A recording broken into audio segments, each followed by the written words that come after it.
네, 9월 3일 방송을 시작하도록 하겠습니다. 오늘 오신 분은요, 신한금융투자 서울파이낸스센터의 황유현 PB팀장님 오셨고요. 안녕하세요. 네, 안녕하십니까. 네, 오늘 LG노텍이 급등해서 오늘 어깨에 힘이 좀 들어가요. 힘이 들어가기보다는 이제 숨 좀 돌리는 거죠. 그동안 많이 쪼이다가 네, 좋습니다. 요즘 뭐 하이테질로도 좀 오르고 네, 있는 많이 것 같아요. 올랐죠. 네. 다행히도 뭐 이제 변이자 수조가 좀 정점에 다다르고 하다 보니까 이제 그래서 변수로 봤었잖아요. 이제 변수가 조금 상수화되는 느낌이 좀 있어서 그러다 보니까 주가가 다시 좀 제정신을 차리고 있습니다. 네. 일단 우리 뭐 말 나온 김에 LG노텍 이야기 좀 잠깐 할까요? 예전에 어떤 이유로 했고 지금 급등하는 이유가 뭐죠? 근데 저희가 이게 장중 방송 그렇죠. 걸 말씀하셔야 될 것 같아요. 지금 저희가 오랜만에. 오늘은 촬영을 조금 네, 사정 때문에 일찍 시작해서 지금 시간이 2시 네, 2시가 10분이죠. 네, 2시 20분 정도면 됐고요. 2시 10분 현재 상황으로 좀 이야기해 보죠. 네. 근데 너무 자세하게 얘기하지 말고. 주가는 변동이 되니까. 그렇죠. 네. 네. 일단은 뭐 LG노텍은 여러 가지 이슈가 있었죠. 애플 관련해서 말씀드렸었고, 그 다음에 처음에 최초에 말씀드렸던 게 뭐 말씀드렸었고, 이제 메타버스 관련해서 이제 기기 쪽으로 카메라 모듈 쪽으로 수요가 좀 있을 거다 그런 부분도 있었는데, 뭐 LG 이노텍뿐만 아니라 LG 그룹 자체가 사실 조금 자동차 전장 부품 안에 있었잖아요. 이제 그러면서 LG 그룹 자체가 좀 변하는 구간이라고 말씀드렸었고, 근데 오늘 애플카 이슈가 좀 나오면서 LG 이노텍에서 당연히 뭐 이제 애플카 그러면 당연히 자율주행차로 이어지는 그런 부분들이기 때문에, 그러면 자율주행차 관련면 당연히 카메라 쪽 이슈가 있기 때문에 그런 부분들이 좀 하면서 오늘 장중에 24만 원까지 정고점까지 도달했었는데, 뭐 정고점 가니까 당연히 뭐 그에 걸맞는 이제 물량을 좀 나오겠죠. 차익 실현 물량, 단기 차익 실현 물량들. 근데 일단은 오늘 장중에 이 정도로만 끝나줘도 저는 땡큐라고 생각합니다. 대량 거래량도 지금 현재 한 100만 주 가깝게 나오고 있는데요. 뭐 이 정도면 기존에 제가 기준으로 생각했던 작년 12월 달에 나왔던 거래량의 거의 절반까지는 아니더라도 좀 티나는 한번 보여주실래요? 차트를. 차트를 한번 보여주시면 이게 제가 기준으로 말씀드렸던 거고, 중간중간에 눌림해서 사도 되겠다는 생각이 들었었고, 왜냐하면 그 근거는 거래량이 계속 좀 약간 수렴하는 과정, 주가는 상승하지만 계속 거래량 상승하는 과정이었고, 이 구간이 굉장히 좀 힘들었던 구간이에요. 근데 뭐 조금 다른 종목 대비 좀 많이 밀리긴 했습니다만, 제가 안 팔고 버텨도 된다라고 생각하는 근거는 주가가 떨어질 때 거래량이 나오지 않으면, 그리고 특히 이럴 때 외부 변수가 같이 있었다라고 하면 매수 기회지 매도 기회는 아니라고 생각했거든요. 근데 이때는 당연히 매도를 할 수밖에 없었던 대외 변수들이 있었잖아요. 그렇죠. 테이퍼링이라던가 이제 그런 이슈들.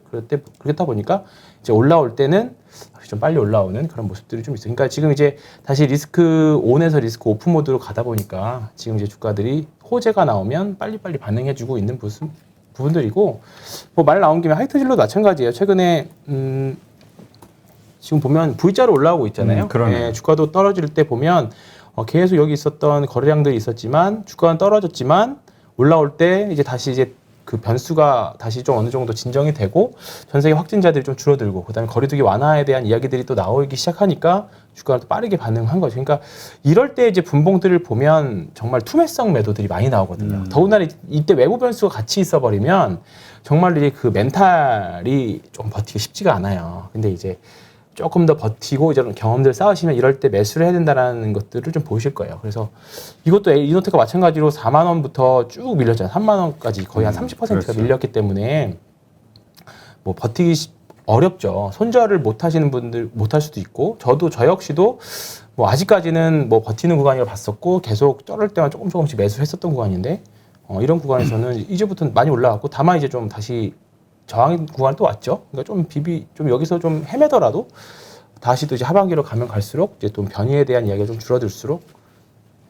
다시 이 4만 원 구간은 넘어갈 수 있을 거라고 봅니다. 다만 또 무슨 변수가 또 나오면 그거는 변수가 당연히 되겠죠. 소비주에 대한 것들. 네.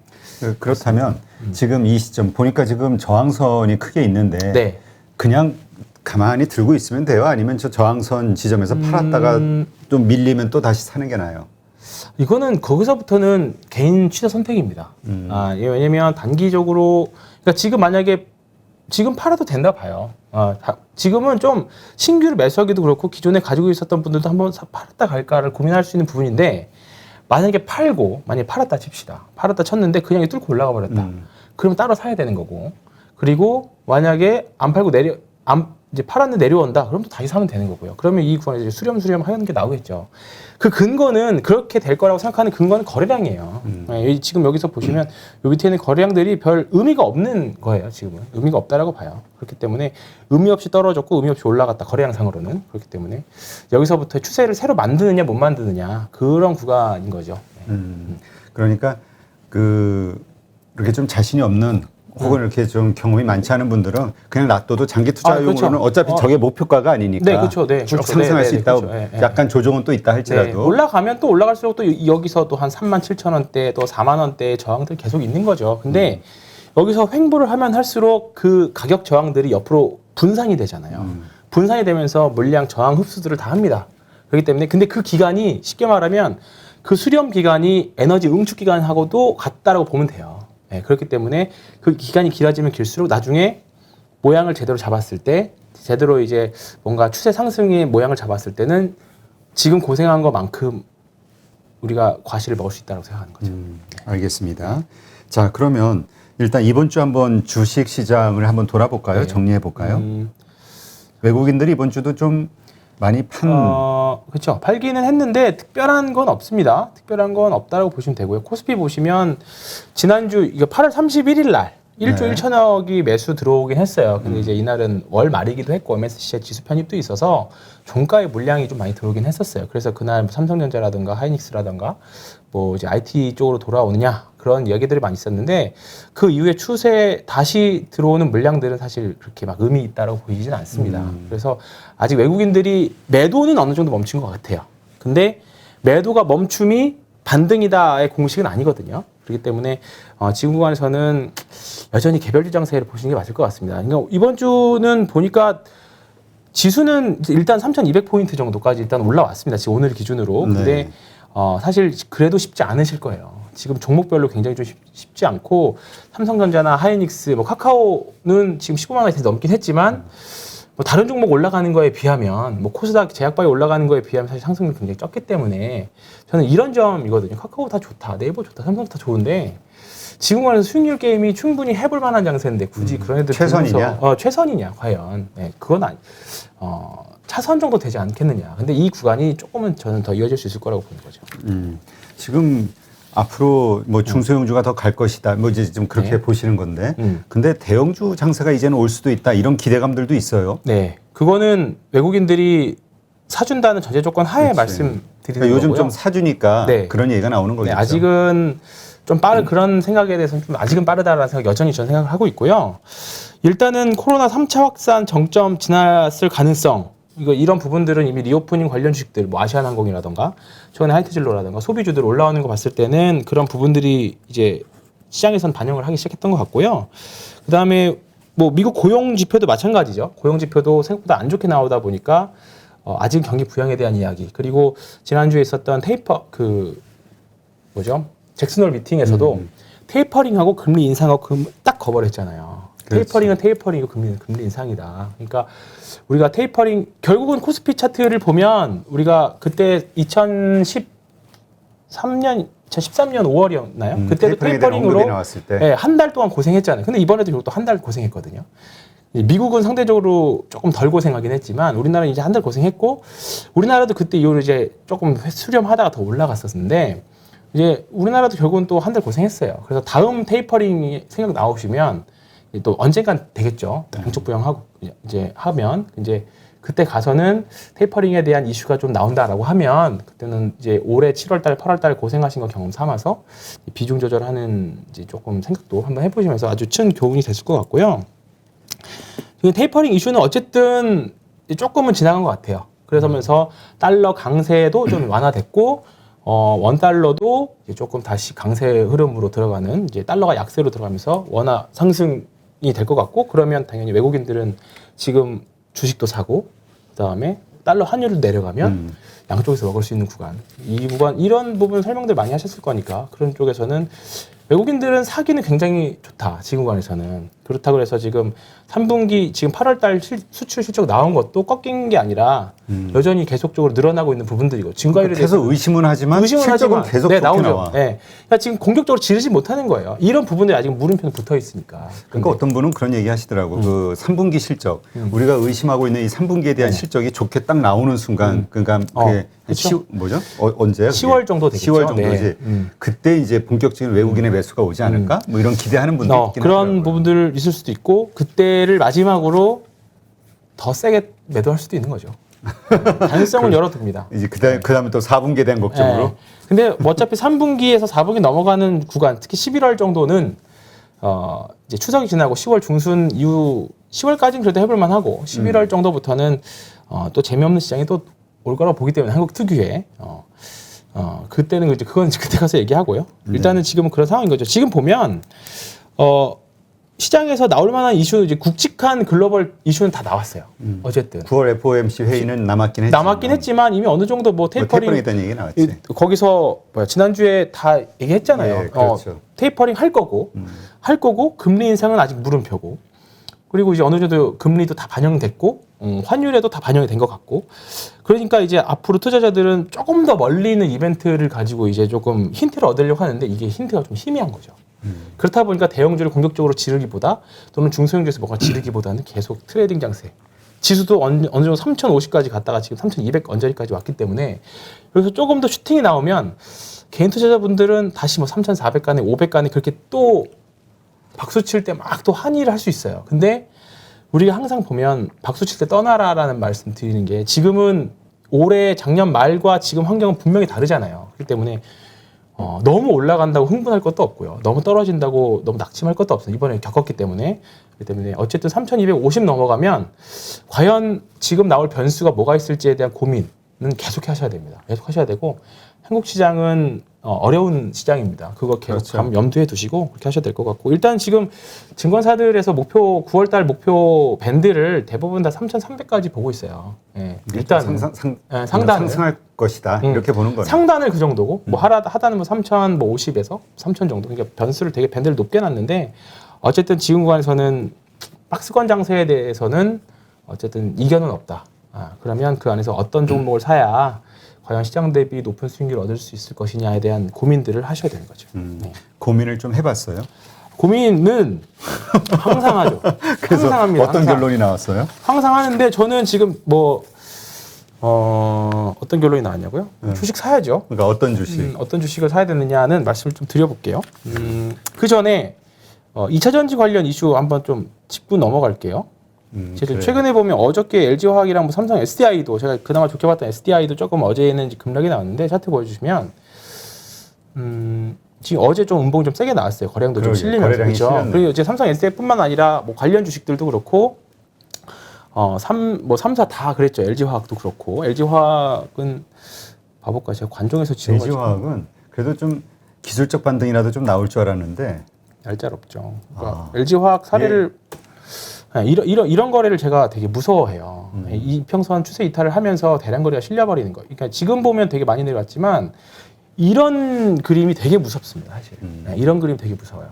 그러니까 이게 거래량이 실린 음봉. 그러니까 거래량 그러니까 이런 게 보면 거래량 실린 음봉은 정말로 무슨 이슈가 있거나 아니면 그러니까 이렇게 실렸을 때는 뉴스를 동반하거나 동반하지 않거나 두 개 중에 하나인데 이때는 동반을 했잖아요. 그렇죠. 그러면 그거 보고 때린 거거든요. 그러니까 그거는 정말 조심하셔야 돼요. 그게 더 확산될 수 있기 때문에. 그거는 진짜 펀더멘탈 그 문제일 수 펀더멘탈에 있으니까. 기스가 나서 이제 스크래치가 나서 그런 걸 수도 기스. 있는 거예요. 저희끼리 하는 얘기입니다. 근데 이제 이렇게 된 거고요. 이게 비슷한 사례 또 있잖아요. NC소프트. NC소프트도 이번에 네, 많이 NC소프트도 폭락했죠. 이렇게 됐잖아요. 이게 되게 무서운 거예요, 이게. 그러니까 여기서 이게 대량거래 양봉이 나와서 이제 좀 좋아지나 싶었어요.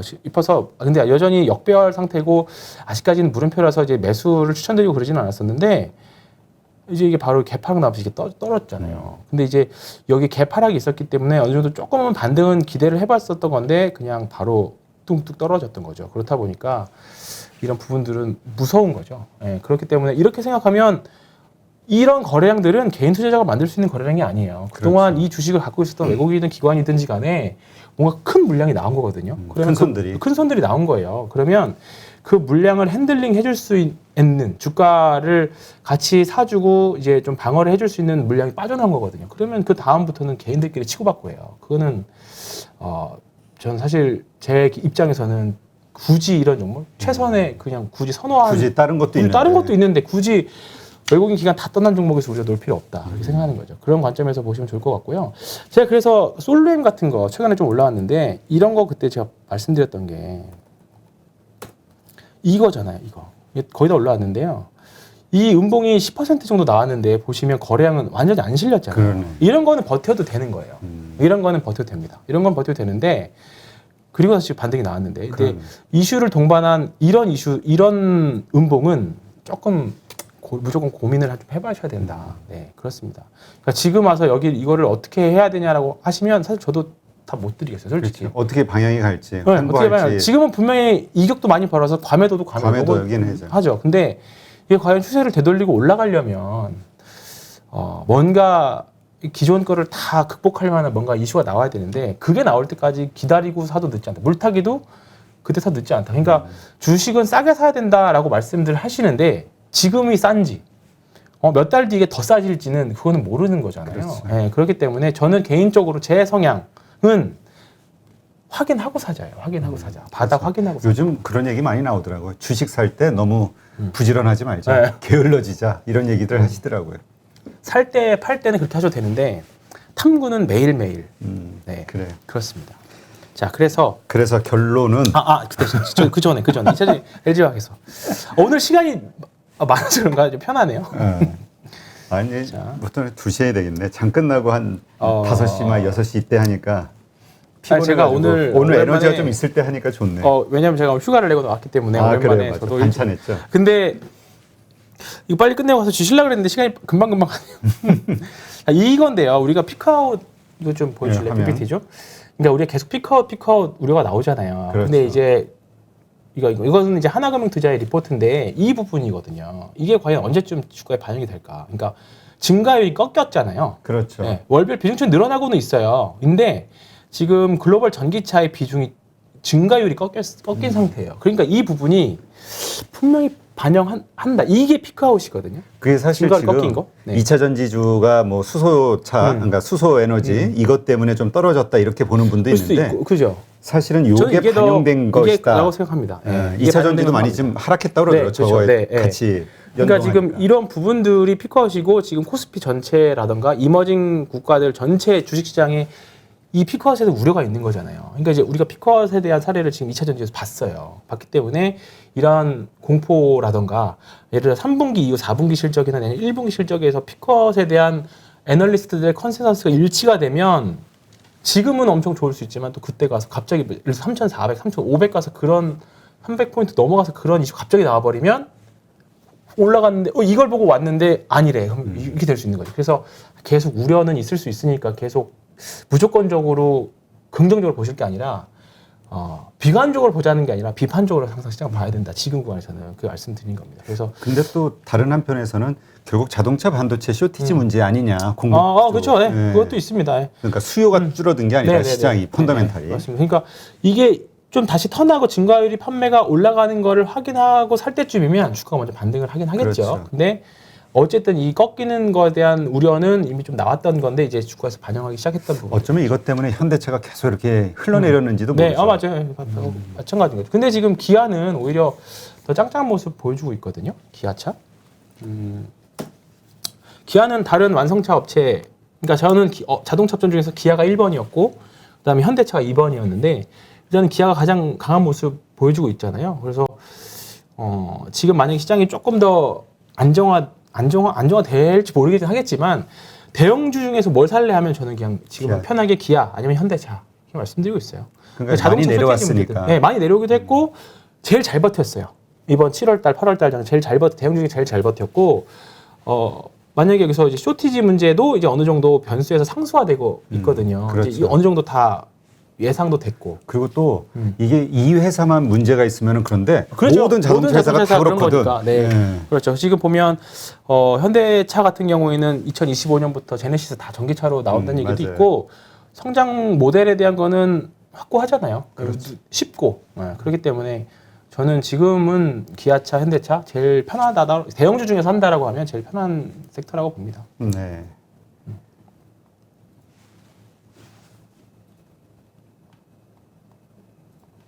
네. 그래서 이제 기다리고 그런가요? 있는 건데. 아, 그런가요? 네. 이 침묵, 이 정적을 어떻게 하라고? 질문하실 줄 알고. 오늘은 네. 때마침 저희 회사에서 리포트가 좀 나왔어요. 네. 캔슬림 혹시 들어보셨어요? 캔슬림? 캔슬링? 네. 아니요. 못 들어보셨나요? 윌리엄 오닐 들어보셨습니까? 윌리엄 아니요. 오닐? 안 들어보셨어요? 네. 제가 한창 이제 기술적 분석을 공부하고 그다음에 뭔가 펀더멘탈에 대해서 공부를 할 때 뭔가 저도 주식을 수학의 정석처럼 1+1 하면 2가 나오기를 기대를 하고 공부를 했던 것 같아요. 지금은 굉장히 좀 유연하고 대응이 가장 최선이다라고 생각하는 사람인데, 근데 그런 저에게 대학생 홍 팀장한테 뭐 어떻게 보면 이거다라고 하고 딱 형광등 뭘 빡 해준 게 윌리엄 오닐 아저씨였어요. 윌리엄 오닐? 네. 그러니까 공부를 좀 많이 하셨던 분들은 최고의 주식 최적의 타이밍이라는 책 분명히 보셨을 건데, 여기서 나오는 내용이 캔슬림이라는 내용이에요. 그래서 이렇게 보면 이게 저희 회사 오늘 리포트가 때마침 나와서 말씀 좀 드릴게요. 보시면 여기는 오타가 났네요. 최고의 주식 최적의 타이밍입니다. 최적의. 이제 앞 글자만 따서 캔슬림이라고 하는데요. 그 다음에 보면, 근데 윌리엄 오닐은 제가 이 내용을 보면 일단은 분기 순이익, 연간 순이익, 그 다음에 신고가가 나오는지, 그 다음에 수요와 공급, 이게 수급이겠죠. 그 다음에 주도주인지 소외주인지, 그 다음에 기관이 있는지. 우리나라 입장에서는 기관이라기보다는 외국인들을 보시면 될 것 같고, 시장의 방향성, 그러니까 지금 하락 추세인지 상승 추세인지 그런 건데, 제가 신고가 매매를 말씀드리면서 그 리차드 데니스 얘기 많이 드렸잖아요.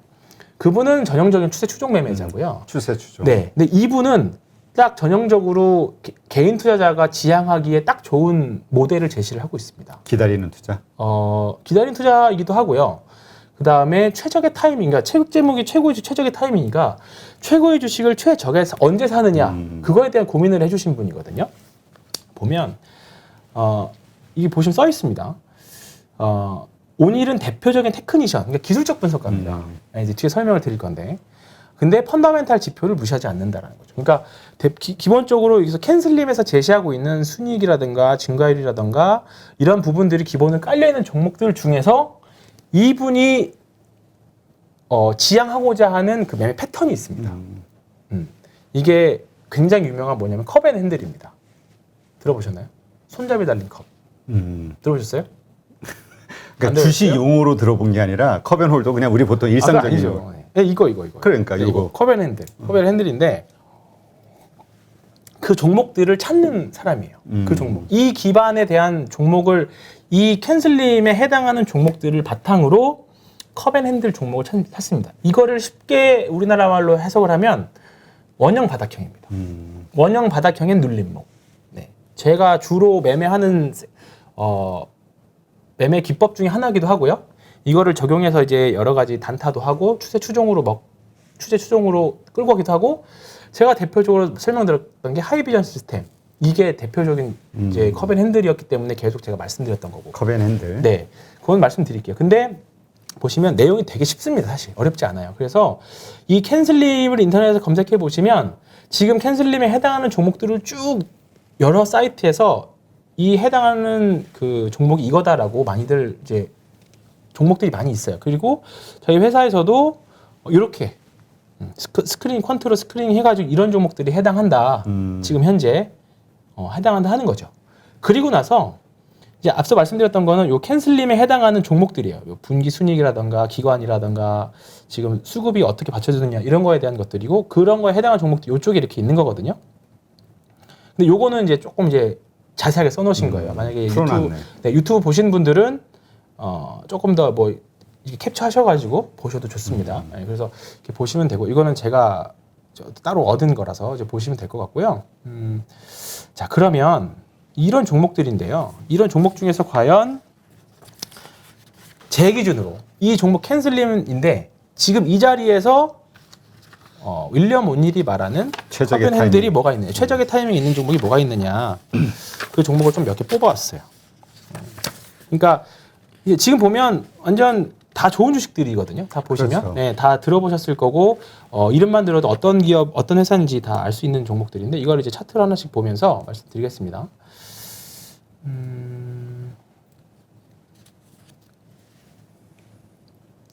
자, 제일 그 중에서 제일 있었던 게 기아차 마찬가지입니다. 근데 약간 컵앤핸들이라고 보기에는 그러니까 컵앤핸들이 뭐냐면 일단은 정석을 먼저 보여드릴게요.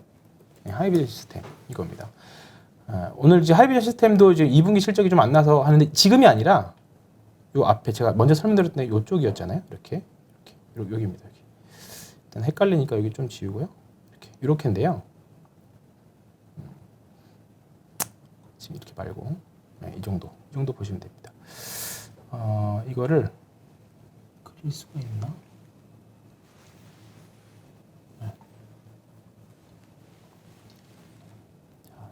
이거를 저장을 해서 그냥 하겠습니다. 이렇게 보시면 대량 거래가 이제 계속 발생을 하잖아요. 이렇게 하고 요 구간이 원형 바닥형이라고 볼 수 있습니다. 네. 그리고 대량 거래 이후 컵이라고도 볼 수 있는 거죠. 컵이고 이게 컵이고 요게 핸들, 요게 핸들입니다. 이게. 네. 이게 핸들. 그러니까 이게 우리가 흔히 말하는 이런 컵 말고요. 어떻게 생각하시면 좋냐면 그 칼의 램프 있죠, 램프. 램프 이렇게 진이 나오는 낮은 거. 네, 낮은 거. 그러니까 약간 접시보다는 좀 높은데 우리가 카레 부어 먹을 때 먹는 그런 컵 주전자라고 하는 게 아니라 약간 그런 컵 있잖아요. 약간 길고. 근데 그렇게 생각하시면 좀 편합니다. 그래서 원형 바닥형이면서 나올 때 거래량 터지는 것들 이런 것들이요. 네. 여기서 이것도 나왔었고 이것도 나왔으니까 뭐 여기도 되고 여기도 눌림목이 될 수 있고 여기도 눌림목이 될 수 있고 전제 조건은 여기서 거래량이 나와야 되거든요. 앞에서 크게 매집으로 들어가면서 원형 바닥형 나오면서 눌러주는 것들. 그리고 나서 예를 들어서 여기서 우리가 늦게 봐서 여기서 샀다. 예를 들어 여기서 봤다 이 종목을. 그러니까 저는 여기서 사도 된다라는 입장이에요. 여기서 사도 전혀 늦지 않았다. 거래량 터지고. 네, 거래량 터지고 이제 올라가는 구간이기 때문에. 우리는 근데 보통 저러면 많이 올랐네를 안 사잖아요. 근데 만약에 이 종목이 캔슬림에 해당하는 종목이고 앞으로 실적도 늘어날 걸 보인다라고 하면 여기 17,600원 여기는 넘어갈 수 있다라고 생각하고 사는 거죠.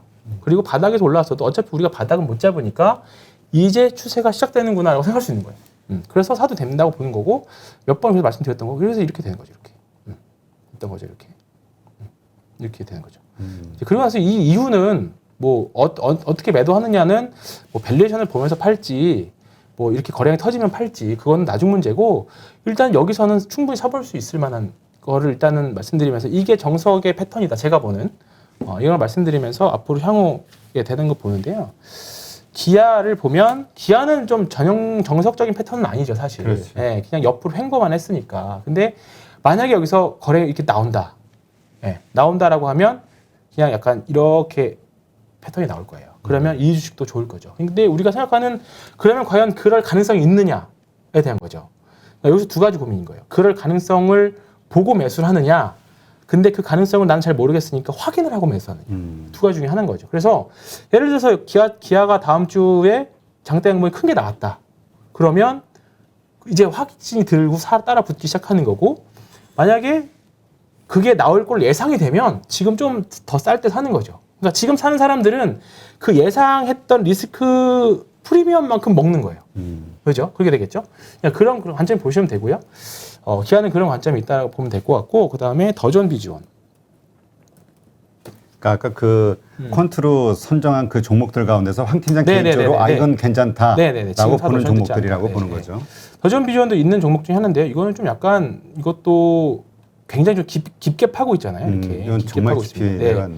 근데 이제 아마 여기를 기준으로 봤었어야 되는데 아마 여기서 이렇게 늘어났을 때 이게 좀 이슈가 좀 있었던 걸로 알고 있는데 이런 것들은 실적도 좋아지고 있는 구간이고 바닥에서 약간 이거는 전형적인 구간은 아닙니다. 근데 회사는 좋은데 그냥 가격이 좀 많이 밀려 있는 상태고 이 이제 장기 이평선 물량만 해소하면 다시 좀 떨어져서 한 9만 원 이하 오면 충분히 사서 장기 투자 해볼 만한 종목이라고 봐서 좀 말씀드린 거고요.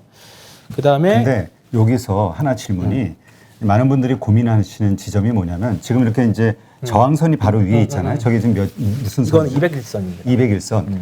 저 보통은 그러면 지금 살 것이냐 201선 안착하는 거를 확인하고 살 것이냐잖아요. 지금 이야기가. 그렇다면 안착한다는 얘기는 그 위에 뚫고 올라가서 딱 자리를 잡아야 네. 된다 이 얘기인데 네. 이게 어느 날은 올라갔다가 다음 날은 또 내려왔다가 이런 것이 반복될 수도 있잖아요. 아, 그죠. 아니면 올라갔다 그냥 찍고 내려오기도 네. 있고 꼬리 네. 윗꼬리 달고 안착했다라는 의미를 확실하게 우리가 어떤 그 의미로 어떤 상황이 됐을 때 그렇게 얘기할 수 있는 그거는 거예요. 이제 선이 돌아야죠. 일단 지금은 추세가 선이 이게 지금은 상승이 보이고 이거는 하락이 보이잖아요. 그렇지. 이 선이 이렇게 돌아야죠, 이렇게. 그러니까 단지 최소한 옆으로 누워야 됩니다. 그러니까 단지 저 선 위에 오늘 예를 들어서 네, 저 그럼요. 선이 올라와서 네. 201선을 안착했네라고 네, 사는 게 보면 안 아니라는 되죠. 거죠. 네, 그렇죠. 네. 그러니까 언제 가짜 돌파일 수도 있습니다. 휩수. 그럼 사는 안착한 그 징표를 그러니까 지표를 우리가 어떻게 확인하냐? 지표를요. 저는 일단은 거래량이 터져야 돼요. 무조건. 거래량이 이 근처에서 이평선 근처에서 거래량이 터진다는 건요. 여기 이평선 근처에 물려 있는 물량을 흡수하는 거죠. 저항을. 네, 그 과정이 필요한데 지금은 그 과정은 아닌 것 같고. 그럼 예를 들어서 이것이 이틀이고 3일이고 계속 그 위에서 계속 있다고 네. 하면 그건 안착한 거라고 봐도 아니요. 돼요? 이것도 그렇지 아닌 않습니다. 거예요? 그렇죠, 아닙니다. 네. 그러니까- 선이 완전히 돌아야 돼요. 그래야 안착이라고 말씀드렸습니다. 그렇다면 아래쪽에 저 네. 121선, 이거, 뭐 네. 61선 요게 가까이 와서 붙어주고 네. 뚫어줘야 그렇죠. 된다? 네네. 그럼 상당한 시간이 필요한 거예요. 이건 상당히 시간, 그렇죠. 이거는 상당한 시간이 필요하죠. 그러니까 우리가 이게 여기에 보통 주린이 분들은 이렇게 딱 돌파하거나 아니면 저 윗선에서 딱 이렇게 그 자리 잡으면은 그게 하루 이틀 가면 아닙니다. 안착했다 저는 이렇게 생각하기도 아니었고요. 하거든요. 특히 장기 이평선, 이 121선 이상의 장기 이평선은 정말 개별주들, 뭐 정치 테마주나 정말 그 개연만 가지고 있는 호재로 올라가는 종목 외에는 저는 바닥에서 장기 이평선 터치하면 그냥 일단 한번 자릅니다. 일단 한번 팔아요. 그래서 제가 삼성전자도 그래서 말씀드리는 게 이렇게 무거운 게 이게 만약에 여기서 반등을 하면요. 이제 조금 더 지나면 이제 이평선이 이렇게 눕기 시작한다고요. 그러면 장기 이평선도 하락으로 눕겠죠. 그러면 주가는 예를 들어서 올라오면 거기서 맞아요. 그러면 거기서 맞았을 때 대량 거래가 터진다. 그러면서 올라간다. 뚫고 올라가 버린다. 그러면 얘기가 달라질 수 있는데 그냥 슬금슬금 올라가는 척 하다가 막 맞아요. 그러면 거기를 뚫고 올라갈 만한 특별한 이슈가 보이지 않는 이상은 팔아요. 그래서 저는 일단은 그래서 삼성전자 지난주 21선에 대한 말씀을 드렸던 건데 일단은 1번은 21선이거든요. 근데 지금 이제 21선 이상으로 지금 올라올랑 말랑하고 있잖아요. 그렇죠. 근데 이 구간이 이제 수렴의 과정이 필요하다는 거죠. 그러면 제대로 가려면 결국은 이 평선들이 조금 모이거나 아니면 정배열 상태를 돼야 되는 거죠. 근데 그거를 리스크를 지고 나는 싸게 사겠다라고 하는 분들은 지금 사도 돼요. 근데 그거는 지금보다 더 떨어질 수 있는 리스크를 가지고 있는 거예요. 그렇지. 우리가 바닥은 알 수 없어요. 지금 뭐 SD 바이오 센서 같은 거 보면 이거 보면 그 키트주에서 가장 실적이 좋고 말도 안 되는 시총이라는 평가를 받고 있는 종목인데 여기 그렇게 따지면 여기도 쌌고요.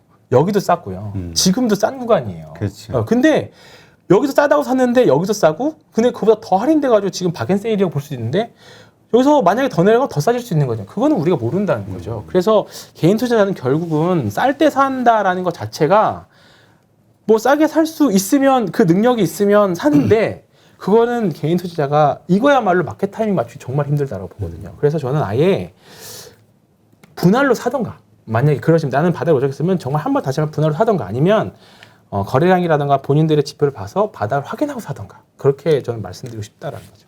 네, 그런 거고요. 알겠습니다. 또 이 부분은 많은 분들이 좀 잘 생각해 보셔야 될 것 같아요. 네. 그 성급하게 그래가지고 저런 것을 보면서 매수하시는 분들이 있더라고요. 그죠? 자리 잡았다 네. 이제 그건 자리 뚫고 잡았다. 올라간다. 전 지금 더 좋은 비주얼 같은 경우에는 신규 매수는 더더욱 지금 보유자분들이야 보유할 수 있지만 신규 구간에서는 절대로 사기는 좀 부담스러운 게 맞습니다.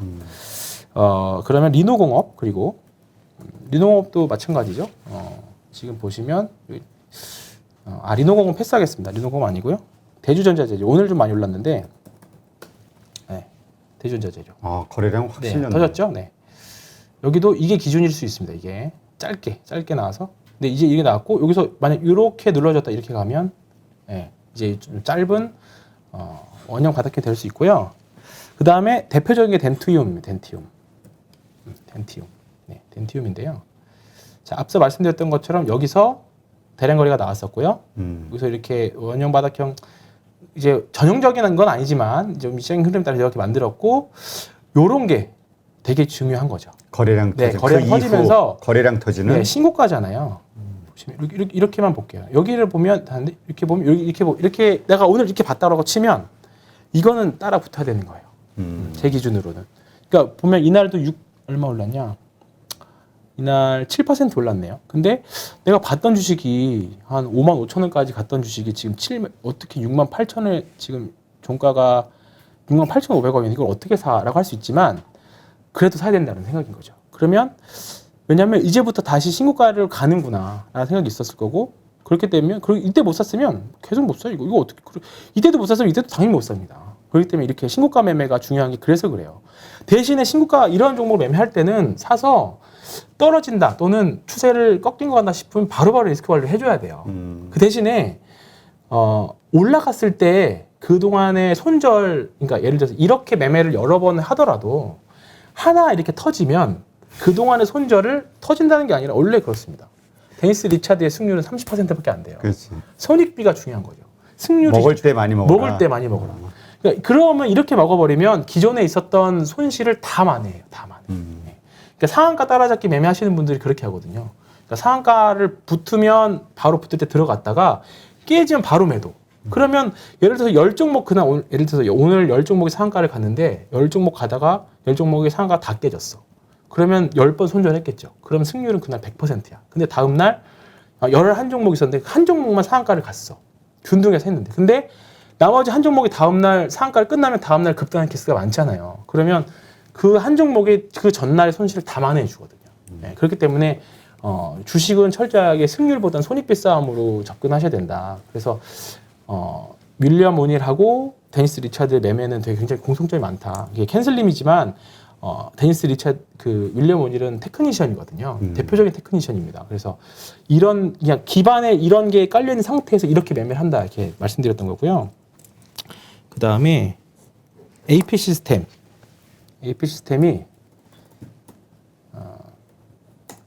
이제 여기서 이게 쭉 좀 진행이 되다가 보시면요. 아이고.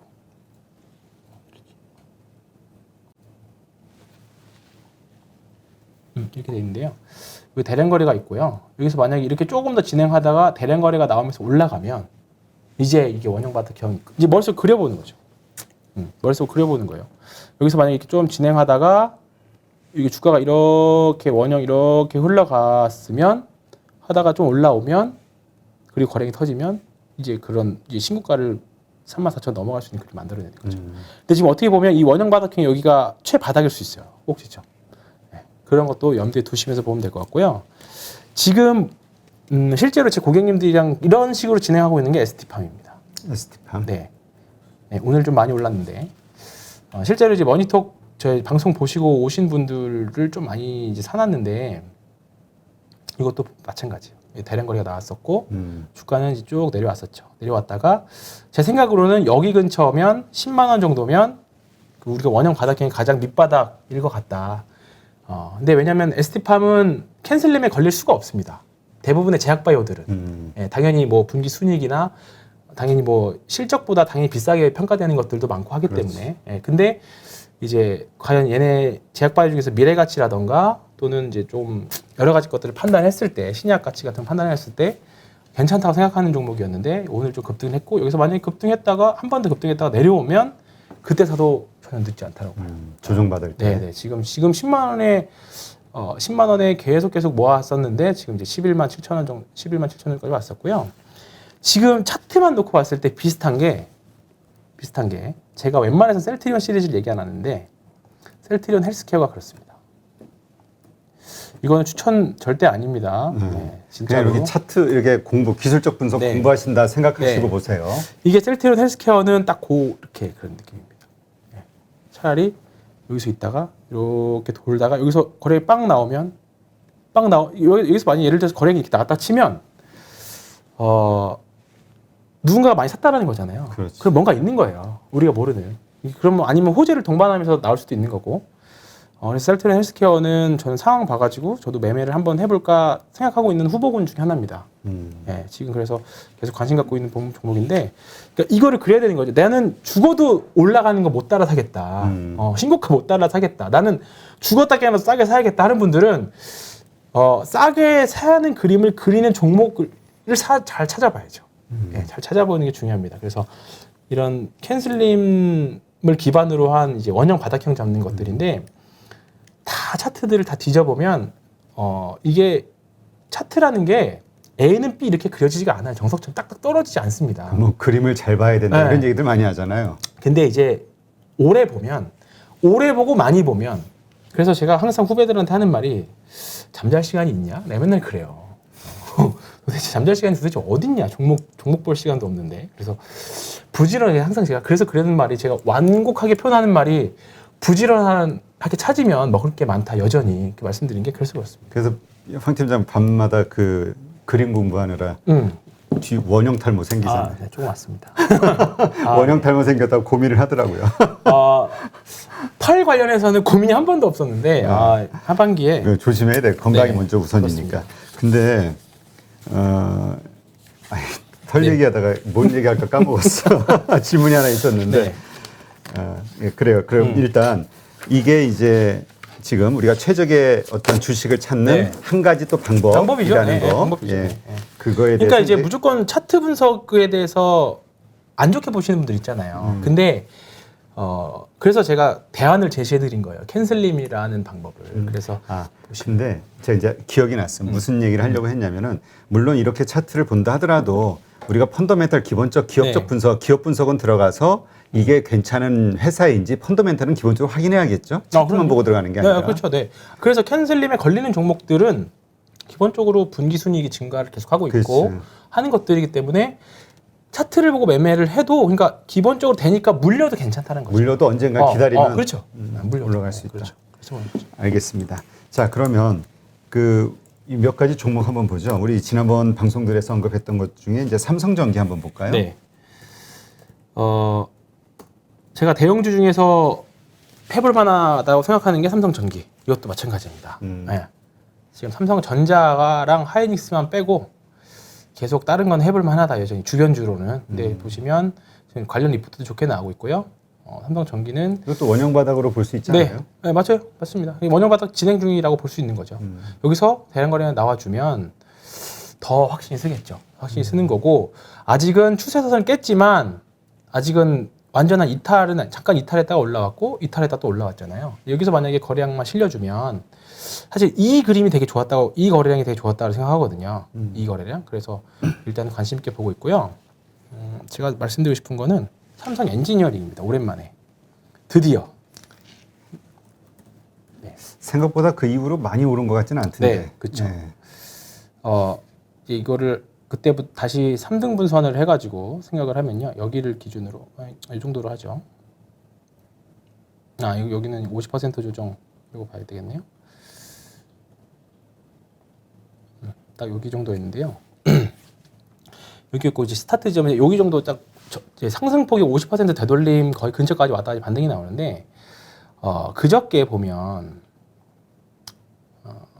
여기서 이 거래량이 실리면서 이제 이평선 위로 올라가는 거래량이 나왔어요. 그렇죠. 네, 이게 나왔습니다. 이게 이제 저는 조금 의미 있다라고 생각해서 실제로 이 구간에서 매수를 좀 했다가요. 여기 이 이평선에서 팔았어요. 단타를. 그리고 어디서 팔았냐? 22,000원대에서 팔았다가 어제 종가 무렵에서 다시 샀습니다. 그러니까 제가 판 것보다 더 위에서 샀어요. 손님한테도 말씀드렸어요. 더 우리가 판 것보다 올라왔지만 추세가 변한 것 같다라는 생각으로. 근데 그냥 무조건 추세가 올라왔다라고 해서 산 게 아니고요. 삼성 엔지니어링이 뭐가 붙어 있냐면 이제 수소 이슈가 붙기 시작했습니다. 네, 그래서 수소 섹터 이제 ESG 경영 쪽으로 해서 충분히 해볼 만한 섹터가 된다 그래서 이제 매수를 했고요. 왜냐하면 삼성 엔지니어링은 기본적으로 유가와 연계된 종목이에요. 유가가 그렇지. 올라가면 같이 올라가고 떨어지면 떨어지고. 근데 지금 유가와 연계된 종목들은 또는 유가 업종들은 뭐라 그럴까요? 이제 옛날에는 그냥 주가가 등락이 있었잖아요. 근데 이제는 업종 자체, 회사 자체에 생존 문제가 걸려 있잖아요. 이번 여름에 무지하게 더운 거 아셨을 거고, 이제는 기후변화 이런 것에 대해서 분명히 신경을 써야 될 거다. 그렇다 보니까 ESG 경영이라는 것들이 계속 이제 대두가 되고 있는 거고, 재생에너지, 전기차, 수소차 이게 다 계속 이제 맞물려서 가는 거잖아요. 근데 삼성 엔지니어링은 이제 지금 수소를 생산을 해내려면 제일 좋은 거는 물을 전기분해해서 하는 거예요. 근데 그렇지. 이거 하려면 최소 2030년 정도는 이상, 앞으로 10년 걸립니다. 그래서 지금 수소를 생산하는 방법이 몇 가지가 더 있죠. 천연가스에서 생산해내거나, 암모니아에서 생산해내거나, 그런 부분들인데, 이제 이거를 개질 수소라고 하는데, 그런 부분들을 삼성 엔지니어링이 수소를 뽑아내는 게 아니라 암모니아를 이제 그 관련 설비를 생산해낼 수가 있습니다. 그래서 삼성 엔지니어링 관련 기사들을 보면 수소 이슈가 계속 이제 나오기 시작했어요. 이제 앞으로 수소 쪽으로 진출할 거다. 그러면 이것도 뭐예요? 기존의 유가 관련 경기 민감주에서 이제 친재생 에너지로 탈바꿈하는 거잖아요. 지금 효성그룹주도 그렇게 가고 있잖아요. 그렇다 보니까 주가 최근 효성도 많이 올랐고 다른 효성 중공업도 그런 섹터로 같이 보는 거고 그럼 삼성 엔지니어링 그럴 수 있죠. 그래서 수소 크게 하나 보는 거고 두 번째는 제가 이거 고점에서 대량 거래가 나왔어도 괜찮다고 생각했던 거는 이 대량 거래가 이거보다 더 큰 대량 거래가 나올 수가 있다고 생각하는 이유는 뭐냐면 현대 엔지니어링 상장이 아직 남아 있어요. 현대 엔지니어링 상장이 10조까지 밸류를 보고 있는데 지금 절반도 평가 못 받고 있는 거거든요. 그러면 지금보다는 충분히 더 올라갈 수 있다. 얼마까지 갈지 모르지만. 근데 거기다 수소 이슈가 붙었다. 그러면 최소한 여기서 나온 이거 한 번 거래량, 두 번 거래량 정도면 이제 여기서 나온 뭔가 하락 추세를 되돌릴 수 있는 거래량 정도의 수급은 들어왔다고 보는 거죠. 여기서 한 번 정도 여기를 뚫어주는 주가 상승이 나와주면 더 고맙고 더 확신이고 그러면 불타기 할 것 같습니다. 저는 신규로 더 살 수 있을 것 같고 근데 지금 관에서는 일단은 한번 사볼만 하다. 다시 떨어지면 또 손절하면 되니까 일단은 그래서 이거는 제가 다른 거 이제 고점에서 거래량 떨어진 거 대비해도 얘는 계속 관심 갖고 봤던 이유가 그래서 그런 거고요. 그 다음에 송원산업. 송원산업도 좀 고생을 좀 했는데 최근에 아주 반가운 소식이 들렸죠. 반가운 소식이라고 해야 되나 모르겠는데 보시면 이 주식도 마찬가지예요. 여기 떨어질 때 거래량이 없었기 때문에 저는 버틴다라고 말씀드렸어요. 네. 떨어질 때 송원산업만 떨어졌던 게 아니라 대부분의 화학주 다 떨어졌었고 뭐 조금 더 하락폭이 강했을 뿐이지 그냥 거래량 없이 밀렸기 때문에 중소형주였고 그래서 버텼는데 송원산업한테는 아주 반가운 뉴스가 미국에서 있었습니다.